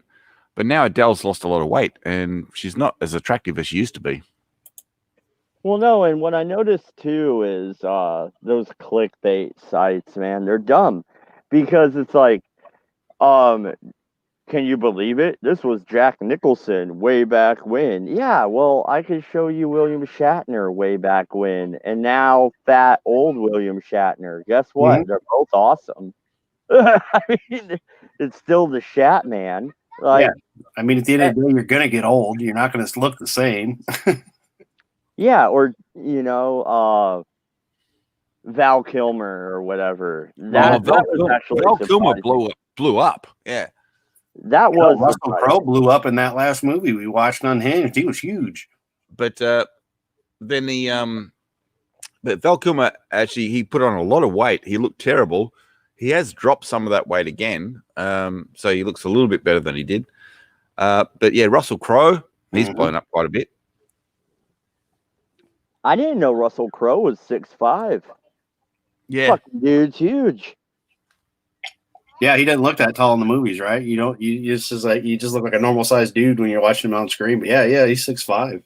Well, Yeah, you know, when you stick a 6'5" guy in a Coliseum, he tends to look a bit small. Well, no, that's what I was gonna say too. Is how big were those people they put against him in Gladiator? Oh no, yeah. But one of the other guys, he was 7 foot something. I know who you're talking about. But that guy was over 7 foot. He was like 7'6" or something. The guy next to him was huge. Yeah, made him look like he was. I don't know. He was nothing. Yeah. I mean, damn. Movie magic, man. Well, and some of them were, I'd already seen, like Macaulay Culkin. Yeah. And they brought up he got caught with weed and pills. No. Homeboy was on heroin for a decade, okay? That's why he looks how he looks. Right. And he's better now, and that's good. Just like Jason Mewes, he's better now, and that's good. Oh, yeah. These people had problems, and whatever. It is what it is. Yeah, look at him. He looks great, and he's holding Frank. Yeah. I mean, I think the problem is like there's not enough gluten-free cookies out there. Mm-hmm. Yep. Because I mean, that woman's not baking enough. Could you imagine that shit though? Like that lady, oh, this is gross, and spits it at her feet. Yes. Because I mean, the description, my stomach dropped. Okay, I'll tell you something about reading people. It's pretty easy to see when they're disgusted. Okay. Well, no, it's like what you didn't see is when Odin tried Vegemite. Oh my god. So I mean, this woman goes to your door. You're moving in. This is your next door neighbor. She's trying to be nice. She's making a gesture. Yeah, she's trying to be nice, but then she sees your children, your family, and gets this look of disgust on her face. Even if it's a split second, you'll know. Oh, big time. I can tell you something. You'll notice. Something funny. It's like years ago, my brother was working away from home, and he asked me to help move his house. So I actually helped move his house, and after that, I went to McDonald's with his children, plus the children that were next door neighbors of him, and his wife, and I got looks of disgust, thinking, "You're just a fucking breeder." It's like none of those children were mine, but they all had blonde hair, which was my hair. So they all assumed that I was the father and I was just cranking out all these kids. But yeah, in McDonald's, there was these old people there and they were looking at me like, "You're fucking disgusting." Well, yeah, and as a parent, once you see the neighbor hates kids, because that's what you would think immediately. And then you try this cookie and it's disgusting, and she's like, "Oh, here's the regular cookies." And okay, say what you want to say about her demanding and all that. You were gonna make this many batches. One, I bet you snobby bitch is being hyperbolic. And two, so what? I don't care. the lady did have enough time to make 2 dozen cookies, 1 dozen that were crap. Yeah. She They're not even could cookies. probably make some more cookies. Well, too, if you're going to do something like that, wouldn't you kind of know that you've got a neighbor with, a mother, a father, and 8 kids, though? I mean, yeah, they're moving in. It's not like you move in a day. Generally, it takes fucking time. So you're going to realize that these people have all these kids all the time. You know damn well they're going to be driving at least 2 vehicles or at least 2 minivans with, third row seatings, for fuck's sake. So wouldn't you kind of notice that pre-making the cookies to welcome them? No, but I will say this. This is not a common thing in Australia, right? But when we, because my father was working for Caterpillar in America, so we actually went to America. When we got to America, the neighbors came and gave us shit, gave us food and shit. And then when we came back to Australia, the Americans that were actually brought over to Australia, they gave us shit when we got back. But that doesn't happen with normal Australians. We don't do that. But the Americans do it. It's like, oh, you're a new neighbor? Here you go. They give you stuff, Well, that's not okay. So the richier people do that. All right, like gated communities, especially, or if you buy a house and you have to join a HHO. Yeah, they'll do it. They'll have the welcome wagon. But the thing that normal people do is, yeah, we're gonna go say hi to our neighbors. We're gonna go say, hey, you ever have a problem? Come to us, not the landlord or the police.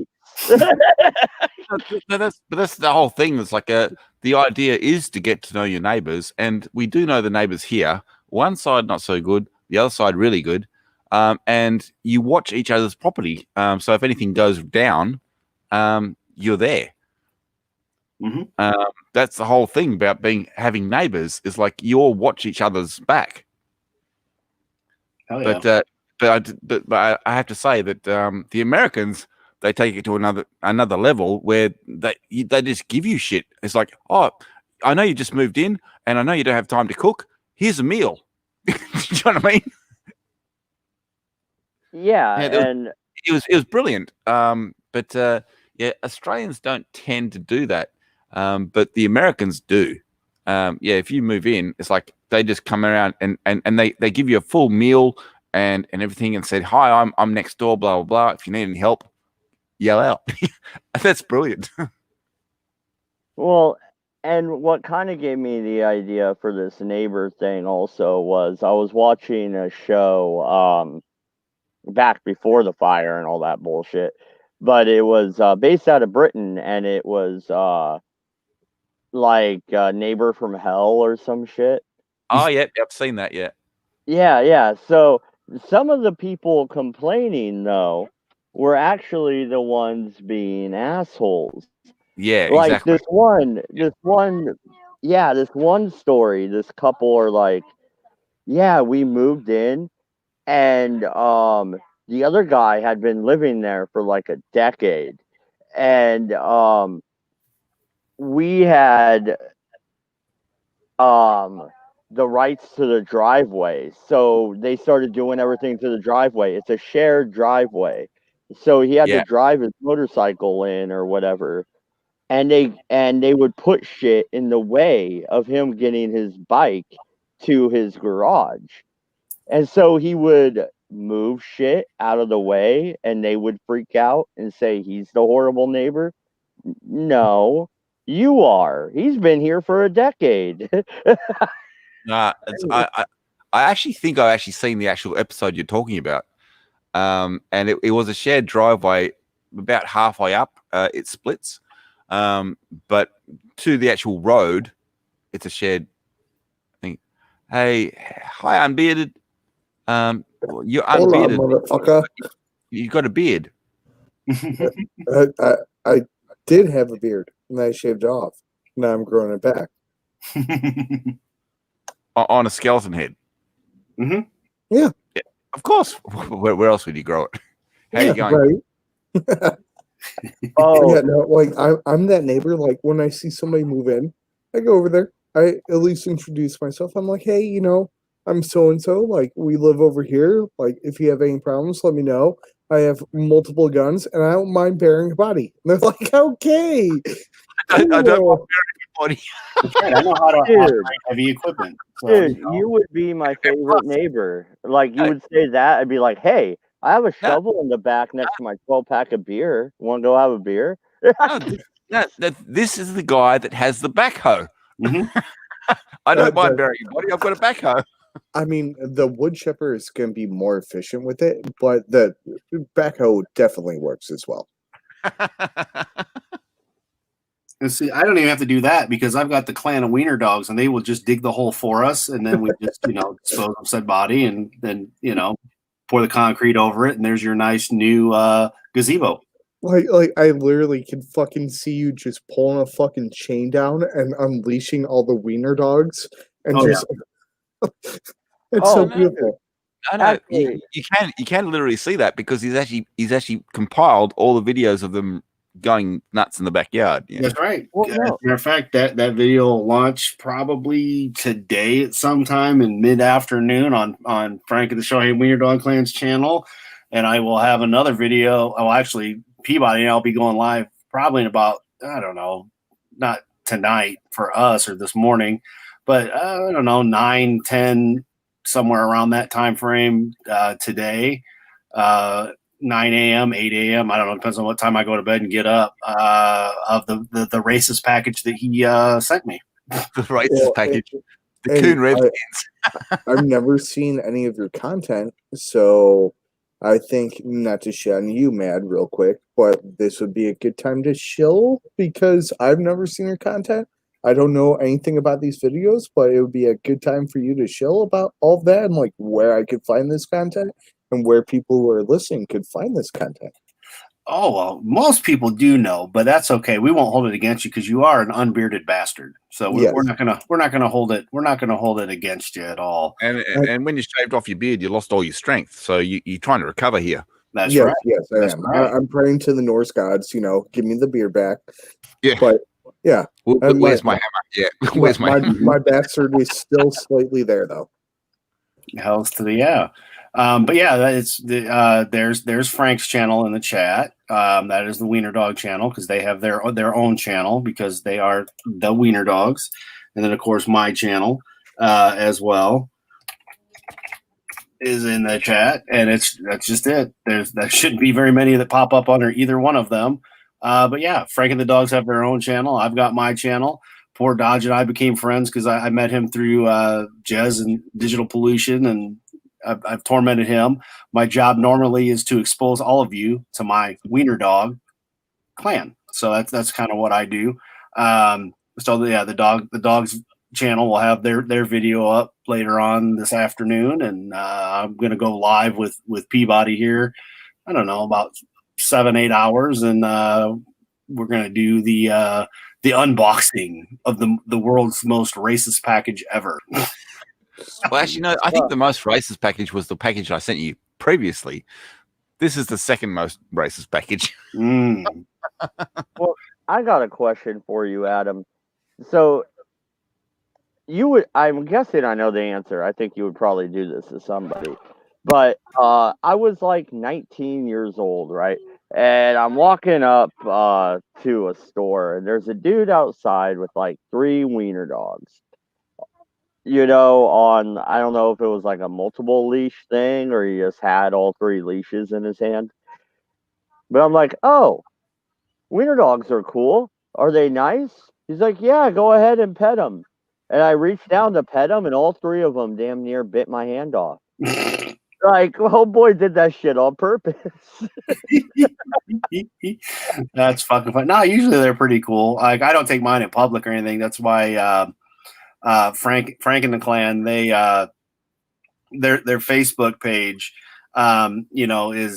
is what it is because it is a wiener dog ranch because I've got all the acreage that I've got out here, so they're they are what they are. But yeah, for the most part, like, no, they don't bite. Like, they'll jump on you and stuff, and they'll sniff you, and some of them will kiss you, and some of them won't get off of you. But yeah, I've never really had them bite anybody. They're not vicious. Now, if you're a duck and in the pool, they will go after your ass. There's quite a few of them that have chased the ducks out of the pool, like get the fuck out of my pool. But yeah, I've never had them actually attack and bite anybody. They are really good though. They do like to hunt, small animals and game because that's what they were bred for. And of course, if there's an Aussie stuck in the speaker, they'll let you know about it. Yeah, they dig a hole. They're trying to dig a hole to Australia, because he's upside down and shit. So they hear him and they dig holes and they're trying to get after him, but they haven't quite dug a hole big enough to let him pop his head up or what would be his feet. Since he's upside down. You don't want to make a mistake and end up in China. Yeah, don't want to be in China. China bad. Well, no. Okay, you might not like this idea, so you have the power to veto. But I say you put the wiener dogs against a goose. I think they could take the goose. I get it. Geese are mean. But I think they could swarm the goose. I have faith. Oh, I'm sure they would. They wouldn't deal with it at all. I mean, they've chased wild turkeys out of the yard, so yeah, I don't think that the goose would last very long. Not with a clan of Weenai anyway. Because there is a clan. I was gonna say, like, you might be surprised. Geese, dude, I had a goose chase me for like 4 fucking blocks down the goddamn bike path in Eugene. This goose was out to kill my ass. You didn't want your McDonald's French fries. They're evil fuckers, I'm telling you. No, well, if you want to counteract a goose, get a magpie. Yeah, you just might miss an eye afterwards, but that's okay. It's just an eye. Or it's a 308 round. Yeah, right? Bam! Fuck you, dude. Mm-hmm. But I want to see fucking 10 wiener dogs versus a poodle. Well, he's got 20 wiener dogs, and they could verse anything. Okay, so 20 wiener dogs versus 2 fucking poodles. Because they're vicious little son of bitches. They can be, but generally dogs overall, they'll all just hang out and chill. And, when I was working at the kennel and stuff, some people would be like, oh, my dog's blah, blah, blah, blah. It's like the dog would be fine. No, I think they do all right because, Frank the wiener dog would walk in and give his special blessing. Mm-hmm. People have misconceptions about fucking dogs. Like, I have 2 pits. They are the sweetest motherfuckers that you will ever meet. Yep. They love the fuck out of you, but they're protective. Like, they know this is my family, and like, if you introduce somebody in the correct way, they're gonna be like, okay, cool. Like, yeah, they're not here to harm me. Whatever. I don't give a shit. Like, they're not here to harm the family. Whatever. It's like any dog. In the family, that's their clan. That's why Superfan has the perfect name for his group. Mm-hmm. But yeah, if you got dogs, they are part of your clan, and that's their family. So if you try to fuck with the family, you fuck with everybody. Yeah. And people have a big misconception when it comes to any sort of fucking dog. Any dog can be vicious. Oh yeah, it doesn't matter the breed. Hell, the one dog I've dealt with pits, bulldogs, Great Danes. You want to know what the fuck bit me? It was not a fucking Dane. It was not a fucking pit. No, it wasn't the Chihuahua that got me. No, actually, the Chihuahua was pretty fucking cool. It was a Scotty dog that fucking bit me. A fucking Scottish Terrier. Mm-hmm.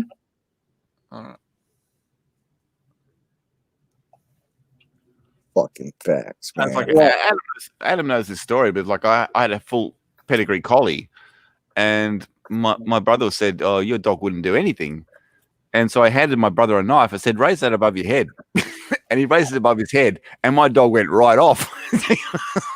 I said, "See, he knows the difference." Well, the biggest thing with dogs that people don't understand is one, they're going to sense fear. So if you're fearful, you're fucked. That's step one.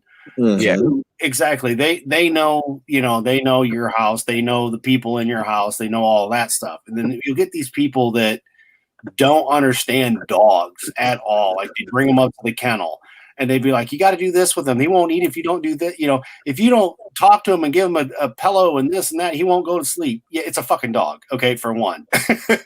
Two, when we didn't have any of the issues, didn't have to do half the shit they babbled about because it's like, all right, when you're at home, I get it. Sure, that's your fur baby, whatever. But when it comes to guarding, that's the same thing with these guys. Like, yeah, I've got guns and swords and knives and all that shit. I don't have to worry about it because you're not getting in this house without one of them going off, let alone all of them going off. I mean, they are the best fucking security system ever. And oh yeah, they'll fucking bite your ass. They'll tear your ass up. You know, it's death from the ankles down. That's a fact.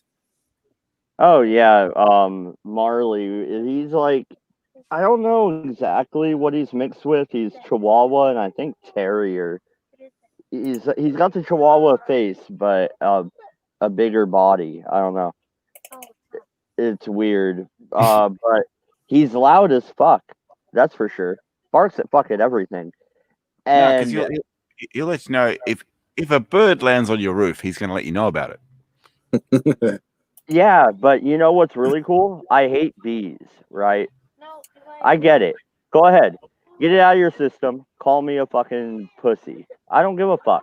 I hate bees. Okay? Fucking pussy. All right. Good for you. You got it out of your system. That's legitimate because I'm actually allergic to bees. But if you don't fuck with the bees, they don't fuck with you. But keep on going. Yeah, some of them around here, they fuck with you, even though you don't fuck with them. Yellow jackets, dude. They'll bite and sting you at the same time and then keep stinging you because their fucking stinger doesn't go away. I don't know, though. I don't know. Hold on. A yellow jacket, that's a wasp. No, it's a bee. They're bees. They're just, it's all the same. They're all evil. Sorry, that's a wasp. Come on, Dodge. You can't tell me you're scared of this bee. Right here. Around here, that's an adorable bee. That's awesome, yeah. Around here, we have those red wasps that they don't give a fuck about anything. They'll land on you. They'll fuck with you. They'll just do their own fucking thing all the time. And my wife's highly fucking allergic to fucking bees and like their venom and whatnot. So what I do is I always carry around her fucking EpiPen with me because you know she's a dumbass who doesn't want to carry around with her. I'm like, listen, bitch, I love you, but I'll stab the fuck out of your thigh because you ain't dying because of a goddamn little fucking insect that can smash with a goddamn sandal. And let me guess, she walks around without shoes as well. Yeah. I knew it. Well, let's be honest. Marley's he's a good dog when it comes to bees. Because a fucking bee flies in the house or something, he's gonna yap at it, and then when it gets low, he'll take the sting. He doesn't give a shit. Fucking bite that fucker right out of the air. Oh good yeah. dog. Yep, they'll eat them. And my wife says it's because he knows I fucking hate bees. What happened, and I'll give you guys the story. All right. So what I used to do as a kid was in the blackberry bushes, we would take a board, lay it down, walk on it, step back, pick up the board, lay it down. We're making like a maze through the blackberry bushes, right? Mm-hmm. Yeah. Okay. Well, we came to a natural spot in the very middle of the blackberries that split. And the kid I had to play with, he was like 5 years younger than me, you know, and I was in the middle of nowhere, only kid around. So he was up there with me. He went one way, I went the other. I hear him screaming like 2 minutes later. And I come around the corner, he got his foot stuck on a root right on top of a yellow jacket nest. They build their nests in the ground. So there's hundreds of fucking yellow jackets flying out of this nest all over this kid. I run up, grab him, and take off, and we both get stung like 100 times from these fucking yellow jackets and bit because they bite. Yeah, ever since then, I fucking run from bees. When I was in Louisiana, holy shit, the size of the bees down there. I was like, what the fuck? Yeah, because what people actually don't actually understand about dogs is they are fully empathic, so they completely go off your emotions. Mhm. And so if you're scared of something, or if you're even agitated by something or anxious about something, the dog picks up on that and reacts straight away. And it doesn't have to be live. Odin, we were doing a stream. Odin was on, and because the dogs watch YouTube, I don't have cable. This is not a joke. And Odin was upset, and the fucking dogs picked up on it. Like my dogs here, who have watched Odin and have watched even you, Dodge, because I watch a lot of YouTube. So people that I'm sub to, stuff will go on. He was having a shitty day, and then the boys, two of the boys, got into a fight, and you could just tell because Odin was pissed off during the stream the one night, and you could just through his mannerisms and his voice, they could tell he was upset. So it put them on. It put the fucking dogs on edge, and this is not a joke. It like legitimately happened. So yeah, they do, and I mean Jez will come on here, and some of the dogs know who he is. They jump in here. Nelly will start barking at him, and I've had it with same with Chef Carolyn. She'll be on here. The dogs know who she is, because with Discord, obviously we all talk to each other and all that stuff. Besides just us all streaming together, so like they'll hear voices of people that they associate with that they basically know via through videos or from us all chatting and whatnot. Same with Jesse. Jesse got on earlier and was talking, and then Moonpie jumped in my lap and was looking at the computer like, "Hey, what's up? How come you're not talking to me?" And that was earlier during his stream and whatnot. So I mean, because my dogs are YouTube junkies. Well, this is a good last topic for the night anyway, and I don't care how long we really talk about it, but the idea of a dog as a man's best friend. Why is that? Because we ended up, being in close proximity to wolves, and they ended up domesticated, and they ended up helping us. Do you think, like, man, as in mankind, and canines are actually merged that well? I mean, where they pick up our emotions and they actually, instead of understanding just the tone of what we're saying, maybe they actually understand the words. No, that's what I'm saying. It's like they are empathic, so they understand your emotions. And my Adam's heard this so many times. My dog, if you gave him a one-word command, he'd say nah. But if you put it in a sentence where it had context, he'd do it. That's Moonpie, by the way. and let me kind of jump on here about that. So what I've noticed, especially with the evolution of dogs and humans and that back and forth, is what it really goes off of is the emotional expression or facial recognition, right? Because my dogs, they actually understand sign language. I can sign to them stop, sit, stay, all those different things. But what they do is they look at my hand, they look at what I'm trying to tell them, but they're also going to then jog to my face of what's his emotional reaction, what's his facial expression. And they do a lot of that. It's not about the influx of your voice so much. It's more of them understanding of, are you being aggressive? Are you being passive? Are you being commanding? And they work through that. Well, no, and even wolves can be taught sign language. We had a wolves can be taught sign language, yes, but wolves don't give a fuck about you. They will fucking eat you. They will eat you and not give a shit. Listen. no matter how we had a special tag to own a wolf. His name was Scout.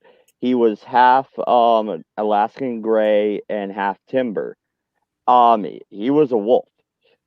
He never did anything wrong to the family. Now, there was a dog, the landlord's actually, mutt dog. We had a long, like 30-foot chain, and he hardly ever was on it really, but every once in a while when we left, we'd put it on him. and he'd be hooked to the tree. That way he could be outside and stuff. Well, this mutt dog would go right to the edge of the, length and Right. growl at the wolf, growl at Scout, and just egg him on and egg him on. Well, this happened for about 2 months. And this is how I know dogs hold grudges because Scout finally, and I saw it. I walked outside on the porch. I was going to actually get Scout off the thing, and there was the mutt dog growling at Scout, and he walks up calmly to the edge where the tension is, and he shifts his neck, and you can see the muscles in his shoulders, and that chain snapped. He ran up, ripped the dog's throat out, and then sat down and shook his tail at me as the other dog bled out. He like- had like- had enough. It's like this dog is a nuisance, and it's waking up my family. I'm taking it out. But that's also part of the whole with wolves versus the dog. A wolf, yes, you could have them as a pet in a sense, but they will not ever be 100% submissive. They will never be that 100% what we think of dogs. Because a wolf, they have the wild mentality, they have the pack mentality. And they'll do things like that where they rip somebody's throat out and they look at you and you're like, yeah, buddy, like, I did good. Yeah, like, I know you're part of my fucking plan, but at the same time, I'll still rip your fucking throat out too. You see what I did, right? And that's one of the things that people have to realize about wolves versus what we consider dogs. Is wolves are more aggressive, more violent. Yes, they can be submissive, but they're always willing to revert to the violent tendencies, and they don't give a fuck about ripping somebody's throat out. It's too easy for them. Well, as I said, once again, it comes down to the pack, and they're protecting the pack, which is your family. I believe Scout saw us as the pack, but Bianca's bringing up a point here, and I want you guys to discuss it while I go drain some beer out. In terms of aggression, coyotes are more aggressive than dogs, and dogs are more aggressive than wolves. What do you guys think? I call 100% bullshit on that, but I'll let others speak on that. No, I think it works the same way with Antifa because it's a pack mentality, and they all just follow the leader. Antifa. I love it. They all follow the leader. And it's like they've got no mind of their own. They all follow the leader. Yeah, Right. So if you've got a strong leader in your pack, no problem. If you've got a weak leader in your pack, then they will revert to whatever they're going to do. But Antifa is exactly the same way. They all follow some fucking drongo that's got a blowhorn. Yeah. That's all I've got to say about that.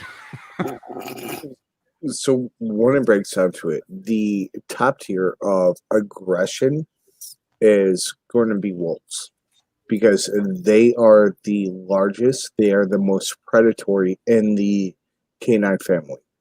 And then the one that's second to that is going to be a coyote because coyotes are literally within all fucking states.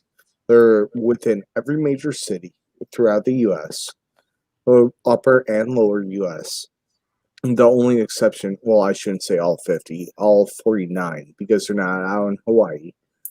But coyotes are the closest that you're going to get to a wolf that isn't really related to a dog, but they're really close in the canine family to a wolf.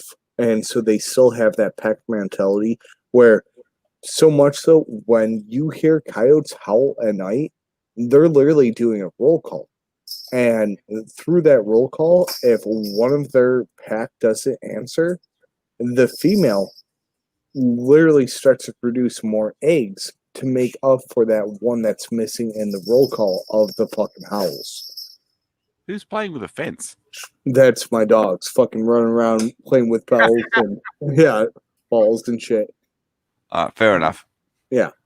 But so coyotes are going to be the second most aggressive, but they're passive aggressive. They've learned to adapt to the city life, where in most urban areas you could find coyotes, and coyotes are not aggressive towards humans because they know they're doing the evolution from what wolves to what we know dogs are, of like, okay, humans have their trash outside whatever encampment they're in, and we can come in, we can eat off their scraps, and okay, they're bringing us into the fold. They're going to use us for hunting, and I get food off of their hunting. So coyotes are kind of working through some sort of evolution like that, but they've kept themselves separate from the human aspect, where they're just using us for the fact of like, I could eat the scraps that humans still have in place. Yeah. I think you're kind of confusing a coyote for a coy dog, though. No, coy dog is completely different from a strapped coyote. I'm not confusing the two. Well, the coyotes around here are pretty much. I mean, they're almost like wolves, really. I mean, they're in like the coastal mountains and stuff like that, and in eastern Oregon.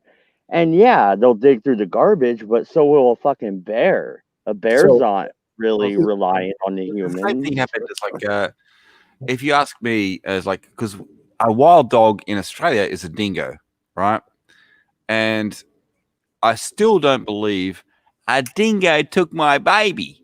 If the baby was dead, the dingo would take it. If the baby was alive, it wouldn't touch it. I would say a dingo would be like a coy dog. What do you think, bearded or unbearded bastard? yes, but at the same time, no. You've got to Because understand what a dingo is. It's a completely wild dog. right, because what the wild dog is doing is it's knows that the human presence is there, right? And the crying and whining of it, they're not going to interact with it and actually pick it up by the neck and take it off for a kill. They rather have something that's already killed where Yeah, they can they're scavenge scavengers. off it. Yeah. Yes. And so when you're talking about, a wild dog, they're more so the scavenger. That's where, what ended up happening, honestly, was more of the runts of the litter when it came to wolves. And they started seeing that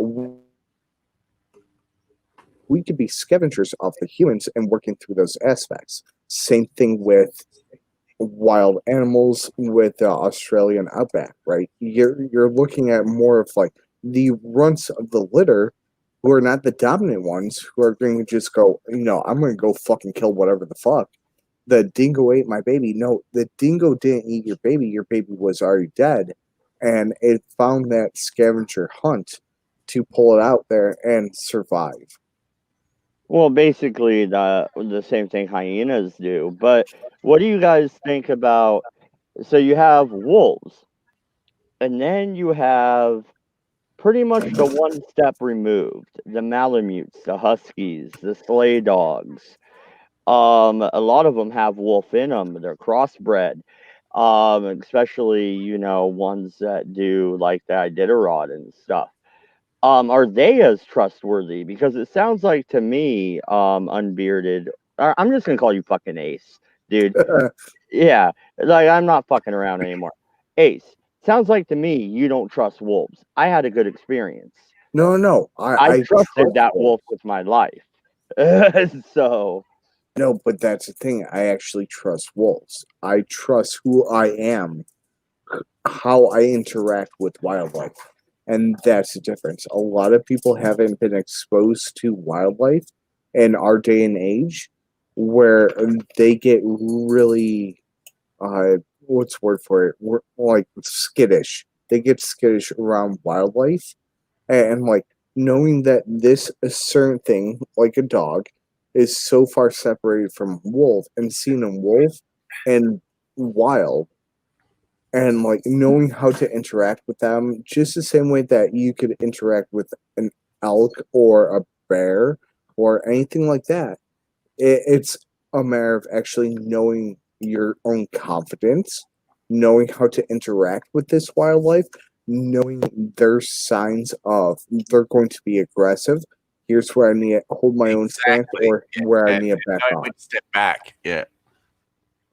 But not step back in a bad way, but step back in as in like, I'm going to give you your space. Yeah, This is like- my space. This is your space. Yeah. yeah, and it's a respect thing, and people don't really understand that. Like, and I know there's a lot of fucking hippy dippy motherfuckers out there who are like, yeah, love nature, leave nature alone. Like, listen, I'm a fucking red blooded motherfucker who like kill shit. Hey man, try getting in the house. Try. I dare you.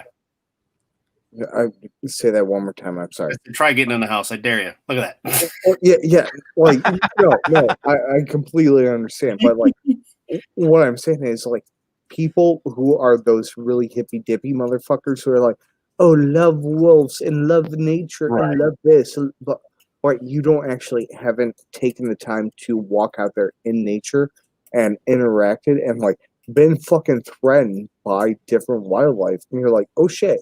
So how am I gonna handle myself? Am I gonna handle myself in this way and possibly get fucked up by this small animal that like nobody should get killed by a skunk, but a skunk fucked me up? Or like something like that. You understand where I'm saying? Like, but like the hippy dippy motherfuckers, they go off on this tangent about like, yeah, like fucking respect and love nature, but like people who are actually like really into nature and wildlife and trying to understand the respect of like, this is their aspect, this is my aspect. Listen, you're gonna tear me up, but I'm gonna back away because this is your area. Like, I fucking hate the movie The Gray. Have any of y'all seen that? No, I don't agree with that movie. Yeah, I highly disagree with that movie. Yeah, they would not hunt you down like that. Right. Not only would they not hunt you down with that, there's no reason for that individual to go into the wolves' territory, go towards their fucking pups, and then the fucking female have to get aggressive with them, and then the male again get aggressive over with it. Like, this is so ridiculous and overreaching. Like, when it comes to like, if a pack of wolves are coming towards you, yes, there's a They want you to leave. That's all they want. there's a stand your ground aspect, but only that comes to when the alpha is really trying to face off with you. And even then, you, yes, get aggressive with your facial posture, but you do it as you're moving backwards. So that way you're like, hey, I'm not one to be fucked with, but this is your territory. I'm not going to mess with you. I'm going to stand my ground. I'm going to tell you, don't fuck with me. You know who the fuck I am, but I respect your territory. And you work your way back. But people don't understand that aspect and don't really work with fucking nature like that. And I fucking hate it. I really do. Well, yeah, but my original question does remain. What about that one step down? Like the Malamutes, the Huskies, the ones crossbred with wolves. Um, the way they're trained is strenuous, definitely, and that helps control some of their aggressiveness. True. But they're only half a step away from being the timber wolves in Eastern Oregon harassing livestock and getting shot. You know what I mean? Because we do have a wolf problem in Eastern Oregon. They moved a bunch of wolves into Eastern Oregon about 20 years ago. The population exploded, and now they have to relocate them to like fucking Idaho or fucking Montana or some shit. Put them Because- back on Yellowstone.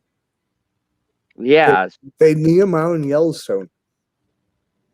Well, and the Oregon ranchers have been shooting them. You know, they're breaking through fences, killing livestock, doing what wolves fucking do.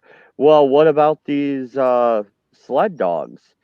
What do you guys think? Do you think they're as empathic? Do you think they're as trustworthy, or do you think they're more like when we originally domesticated animals? They were for labor, therefore pulling the sled. No, They're no, the same no. as any other dog. They need the alpha. No. If the alpha is you, you're fine. But they need, all they want is a little bit of guidance. That's all they want. So they weren't there originally for labor. They were there for assistance through hunting, where they could actually help herd the animals and help the community grow. There's And the well, more- there's different. Well, the only reason I'm interrupting you is there's different breeds, because you are correct, but I am also correct. When you're talking about the far northern hemisphere, those animals were used by the Inuits and used by the natives for labor. The natives had snowshoes, they had sleds, and they did for a very long fucking time. And that was the interaction these animals had after the crossing on the land bridge. So that's the interaction that started to breed these animals into domestication. right, and that's where you get your Siberian Husky versus the typical long-haired, working Husky. And am I the only person that's seen? You seen the movie Alpha? I call bullshit on that one. I have not seen it, but I've heard a lot of criticisms about it. Yeah, I call complete bullshit on that one because the alpha is the weakest part of the actual tribe. The weakest link in the tribe dominates the wolf. I'm calling full bullshit on that one. Well, here you go. I got one for you, Dodge. You'll enjoy this video here, guys. I'm gonna. I've got the sound down because the dog's barking. I don't want all mine barking, and I don't want them again. But if I walked into Adam's house, they'd say, "We finally got him out of the speaker." Mm-hmm. Well, here we go. This is a squirrel.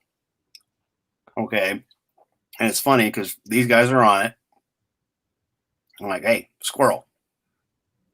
I want you to watch. It's a little bit of a long video, but not too long. So they're all chilling. Squirrel, squirrel, squirrel. We want to kill it. We want to get it. What is it? And you can just watch the mannerisms of all the dogs because they are different. Yeah, because you know that wiener dogs don't like it when a squirrel comes in and steals their acorns. Mm-hmm. Mm-hmm. Frank's the white one. That's Frank that just ran by. But they're barking and they're fine. And they're all just, that's Dottie. She's the alpha female, if you can't tell. Mm-hmm. That's Oliver. And they're barking. Mm-hmm. These are all brother and sister. Now watch the white one. Watch what he does. He goes over and he looks at that's Frank. Look at that tail. I was going to say the tail sells a lot. Sits down. And he's looking at me. Dad, what do I do? You're the alpha.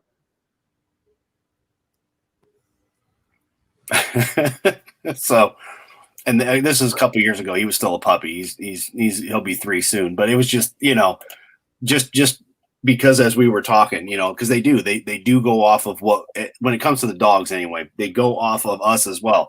Now Dottie was going nuts, because she's the huntress. She wants to kill everything. She's the one that chases the ducks out of the pool.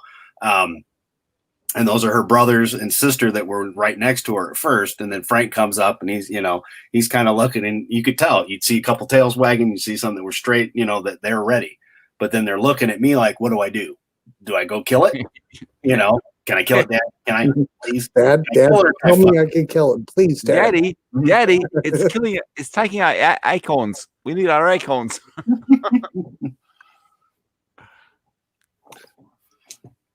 But yeah.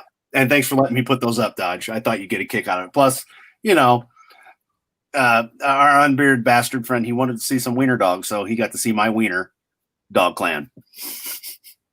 I mean, I'm always happy to see. You're always kind of like the dramatic pause. Mm-hmm. Like, show me all the wieners ever. I'm totally cool with that. Well, no, he showed you some of them. He's Yeah. got 20. He's got 20. He used to have 24. I mean, he could slap me in the face with all those wieners. That's totally fine with me. Mm-hmm. Because I got to tell you, bitches love my wiener dog clan. So yeah. Oh yeah.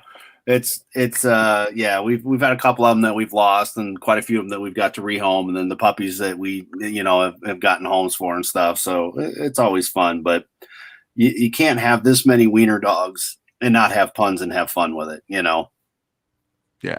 And so at the moment, the main one we have fun with is Moon Pie because she likes her TV. Yeah. Oh, she loves TV.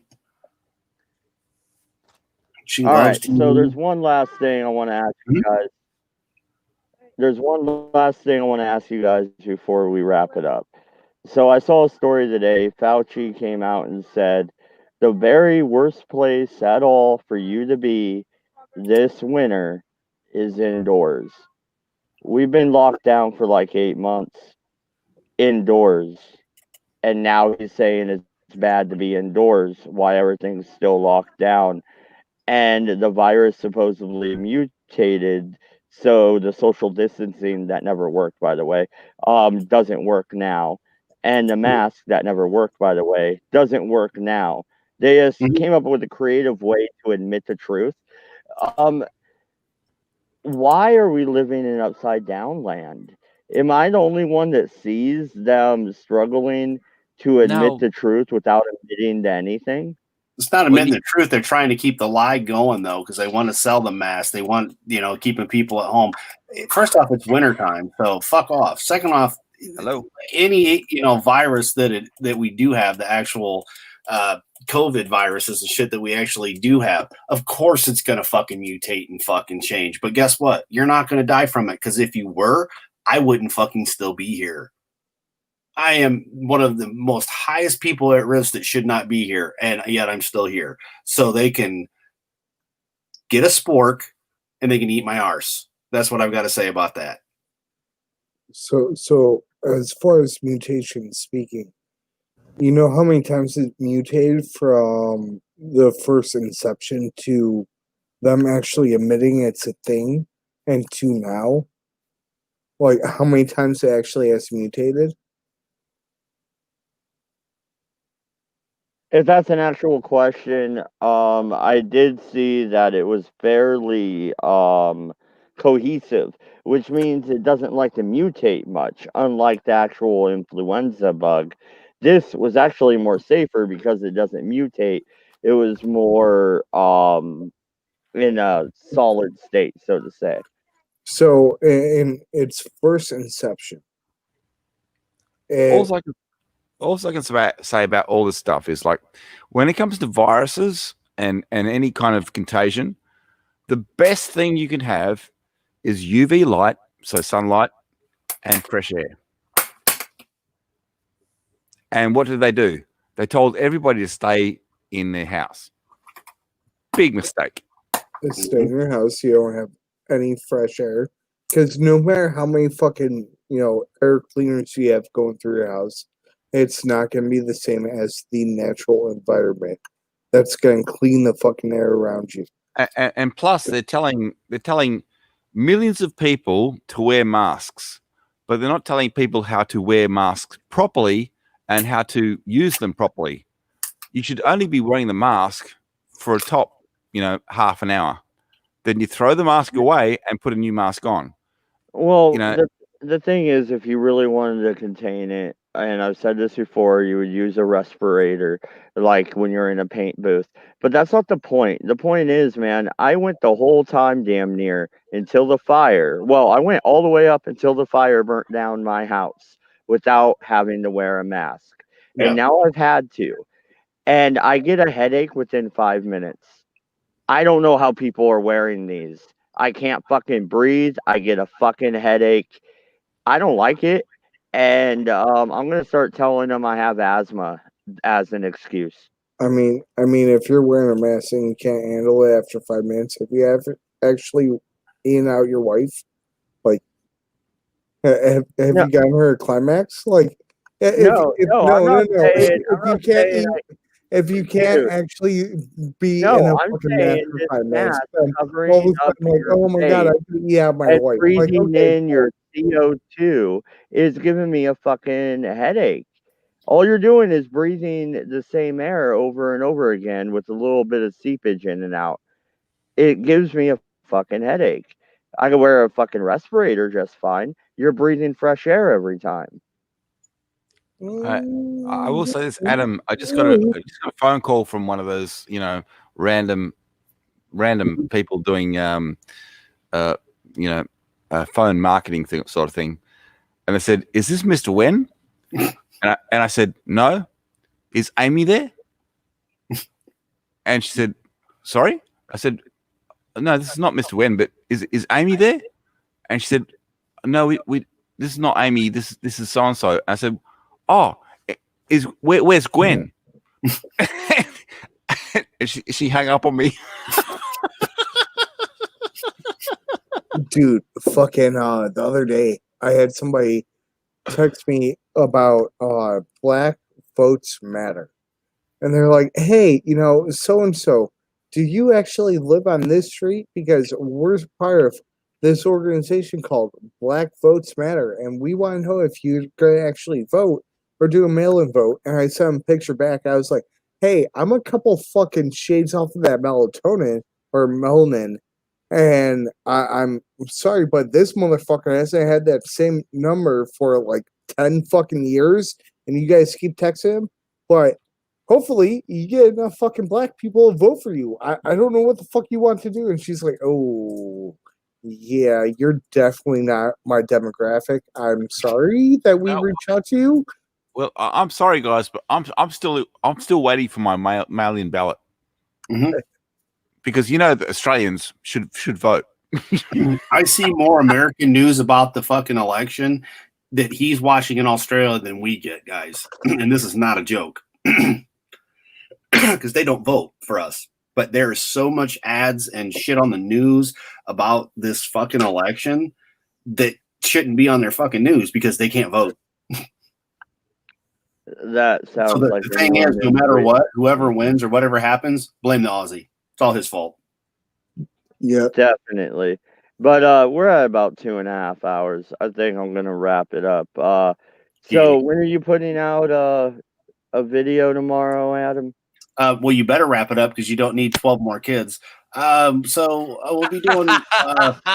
Okay, cookie lady. That's right. Yeah. That's why I Cookie did that. lady. I'm sorry, but if you can't produce the cookies, you don't deserve the kids. Exactly. We're gonna. I'm not 100% sure. There will be one on my channels. Check on Twitter. I'm thinking probably about 8-9 a.m. Going live with Peabody, and then probably about I'd say 4 p.m. Eastern Standard Time. Frank's video will launch today as well. And then I will be on the Red Pill Society tonight for the debates. What's on tomorrow? Wednesday would then be, of course, Digital Pollution at 4 p.m. Eastern Standard Time. Thursday, I don't think I got anything going on. Friday will be the Man Cave along with Exiled Opinion, along with God knows who else goes live that I'll jump on with. And Saturday again will be Digital Pollution for the movie watch at 6 p.m. Eastern Standard Time. And then, I like to jump in with you when you've got time to let me come hang. And thank you for letting me come hang. Yeah, no, thank you guys for joining me. I hate doing shows by myself. I like to bounce off people. It's better for me. But 99% of the time you'll catch me with Jesse Miller as well. Depends on, if he's having guests and panelists on and, but yeah, it's literally, dude, I'm like all over the place, but I try, I got to be on with you and Brian, and Farty And since we don't have our farty, that's why I sent something to Peapody, and then with Jesse bouncing, I was like, well, you and me, we could do it. Don't get me wrong. Wow. And I've been doing this past weekend. I did stuff on Exiled with Doku, which turned out to be really good. So I mean, it's literally follow me on Twitter. It's the same thing. It's Superfan Adam Shawhan, or just might be Adam Shawhan. Fuck, I don't even know my own Twitter. That's pretty fucking pathetic. But Twitter, Discord, But yeah, there will be content coming out. And hell, that's just on the main 2 channels. That's not even the 3rd channel or even Exiled. So yeah, we're trying to do more stuff. I mean, if we're being honest, Peabody is definitely the Canadian version of Farty. It's like Australian light. It's like Foster's light beer, huh? But we've had those 2 on together, and they just bounced back and forth where nobody could get a word in because they just waffled on. And I mean, when him and Farty, it was the same, except for a little bit. He's PG-13, where Farty was rated R. Oh, definitely. Maybe even an X. Yeah. Well, and Ace, don't you sell fucking, I don't know, soap and shit? Nah, I'm kidding. No, I do. I'm not one to walk away from that. I sell soaps, I sell jams, I fucking make candles, I make wax melts, we make custom tumblers. My fucking wife and I, we have our own little fucking side business that we run. We fucking do all that shit. Fucking we actually have vendor spot at one of the fucking local tractor antique fucking shows this weekend. And we did a Friday, Saturday slot. We made about $400 in our fucking business. I'm not opposed to fucking selling people shit. Like, we made blueberry, blackberry, fucking raspberry, strawberry, hot pepper jelly jam. I literally made fucking 20 pumpkin spice candles. Blueberries? Do you sell Redskins? No. Like that's kind of hard to cultivate now. Like the wars have been over. So like getting the scalping off of it, and like it's kind of hard. It's not scalping. It's like I've got to send a packet of Redskins to Adam so he can make some Redskin toffee. No, fudge. Redskin fudge. So Redskins are kind of like basically it's kind of like Starburst that we've got here, except for it's way better, and it's kind of like a taffy. But I saw some lady that made fudge out of it, and I was like, okay, I'm fucking doing that. I was like, definitely. But he needs more Redskins, so I have to send him more Redskins. Well, like one of the ones that somebody asked me for this past weekend is moonshine fucking jelly. And we're gonna make that this next week, and fucking yeah. So if you want the information of my business, my side business, I will gladly give it to you. We ship internationally, we ship locally, we deliver locally, free of no charge. Somehow I don't think moonshine's gonna make it through customs. It's jelly though. Yeah, no. I'll just label it as jelly. Like if they unseal it, that's their problem, not my problem. They will open it. But they open your food. They will open it. Unless it's commercially packaged, they will open it. Yeah. Look at it this way, Peabody. You've got fucking over 9,000 fucking barrels of shit. I don't think your customs going to be doing as much as what they used to. It's 90,000. There's 50,000. There's 50,000 in Victoria. There's 20,000 in New South Wales. There's only 4,000 off the coast of WA. But yeah, no, Ace, I was trying to let you go ahead and shout it out. So give them your website, man. Well, if you want my information from that, because I'm kind of private, because it does have my private information of like where exactly we're located, I would say reach out to Mad, and Mad could definitely shoot me a message of like, hey, this person's interested, and I'll shoot them my website, all my information of like, we have Facebook, we have all that stuff, we're on Instagram, yeah. But I do want to bring up one other thing when it comes to the whole canine talk that we're talking about. If somebody does want to learn more about coyotes, I've read a great fucking book. It's called Coyote America by Dan Flores. it goes over the natural history, so the evolution of coyotes from wolf to them being a coyote, and the supernatural history in the Americas. It's a great book. It tells you a lot of information on the supernatural and natural history of it. And with that, like I would implore any of you to really take down it, read it, kind of take it to heart because it has a lot of good information in there. All right, cool. I always like more books to read. And everybody, if you want to help us out, like I said earlier, I thought I had a RV today, dude. Must have sold it to someone else. Either that or doesn't like money. I don't know. We're gonna walk the lot, but that's gonna leverage us even worse after the fire and everything. So Yeah. the GoFundMe is down there below if you would like to help. If not, maybe you share it. Maybe some hippie wants to help. I don't know. I hate this e-begging crap, but it's not every day a wildfire burns down your house. Oh, You know, Well, I'm just disappointed that you missed out on the RV that you liked. oh, that coach looked nice, man. It really did. But on that note, no show tomorrow from me. Like I said, I'm gonna go walk the lot. Um, the Northern Lights are down low enough to where I may be able to see them tomorrow night if we're far enough north. So if I Oh, am able to see the Northern Lights, I will try and record it and upload it to the channel. And well, whoop whoop, Dave, what's up, buddy? if the That's northern lights are that low, take an empty jar, capture some, and you can sell it.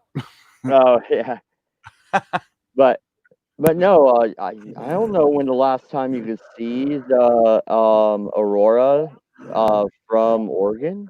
I right. think it's been forever. So Hell yeah. yeah, He's trying to have you capture that aurora borealis like fucking the trap bears. Yeah, man. Well, then you can put it in the jelly, bro. yeah. No, Dave, dude. Oh Jesus Christ, that reminds me of the coffee. Where the fucking animals eat it and they shit out the fucking beans. Mm-hmm. It's the most expensive fucking coffee in the world. Oh Like- yeah, I don't know about that yet. Yeah, like No thanks. Well, Yeah. you guys, real quick. Dave, if it's clear tomorrow night, I know where you're at, buddy. You will be able to see them. Go out around 2 in the morning and look, and you should be able to see the Northern Lights. I'm down in Coos Bay, so I'm gonna have to go north a little bit and try and see them. But they're going right. They're going as far south as they're going to tomorrow night, the 29th. Well, you could be neighborly and just hold up a mirror and reflect that northern lights my way. Well, actually, you're in Australia, man. Don't you get the Southern Lights? Isn't that pretty much the same thing? No, it doesn't work. do you not understand the flat earth theory? Come on now, Matt. I forgot he's in Where- a call where- center in Hong Kong. You know, Fuck. Either I have to wear a propeller hat or magnetic boots. Otherwise, I fall off the planet. Yeah. Yep. Damn right. But all right, everybody. Good night. Good luck. Don't go to France. We're out of here. Once again, thanks for having me. Yeah. Oh, yeah. Anytime, man. Thank you.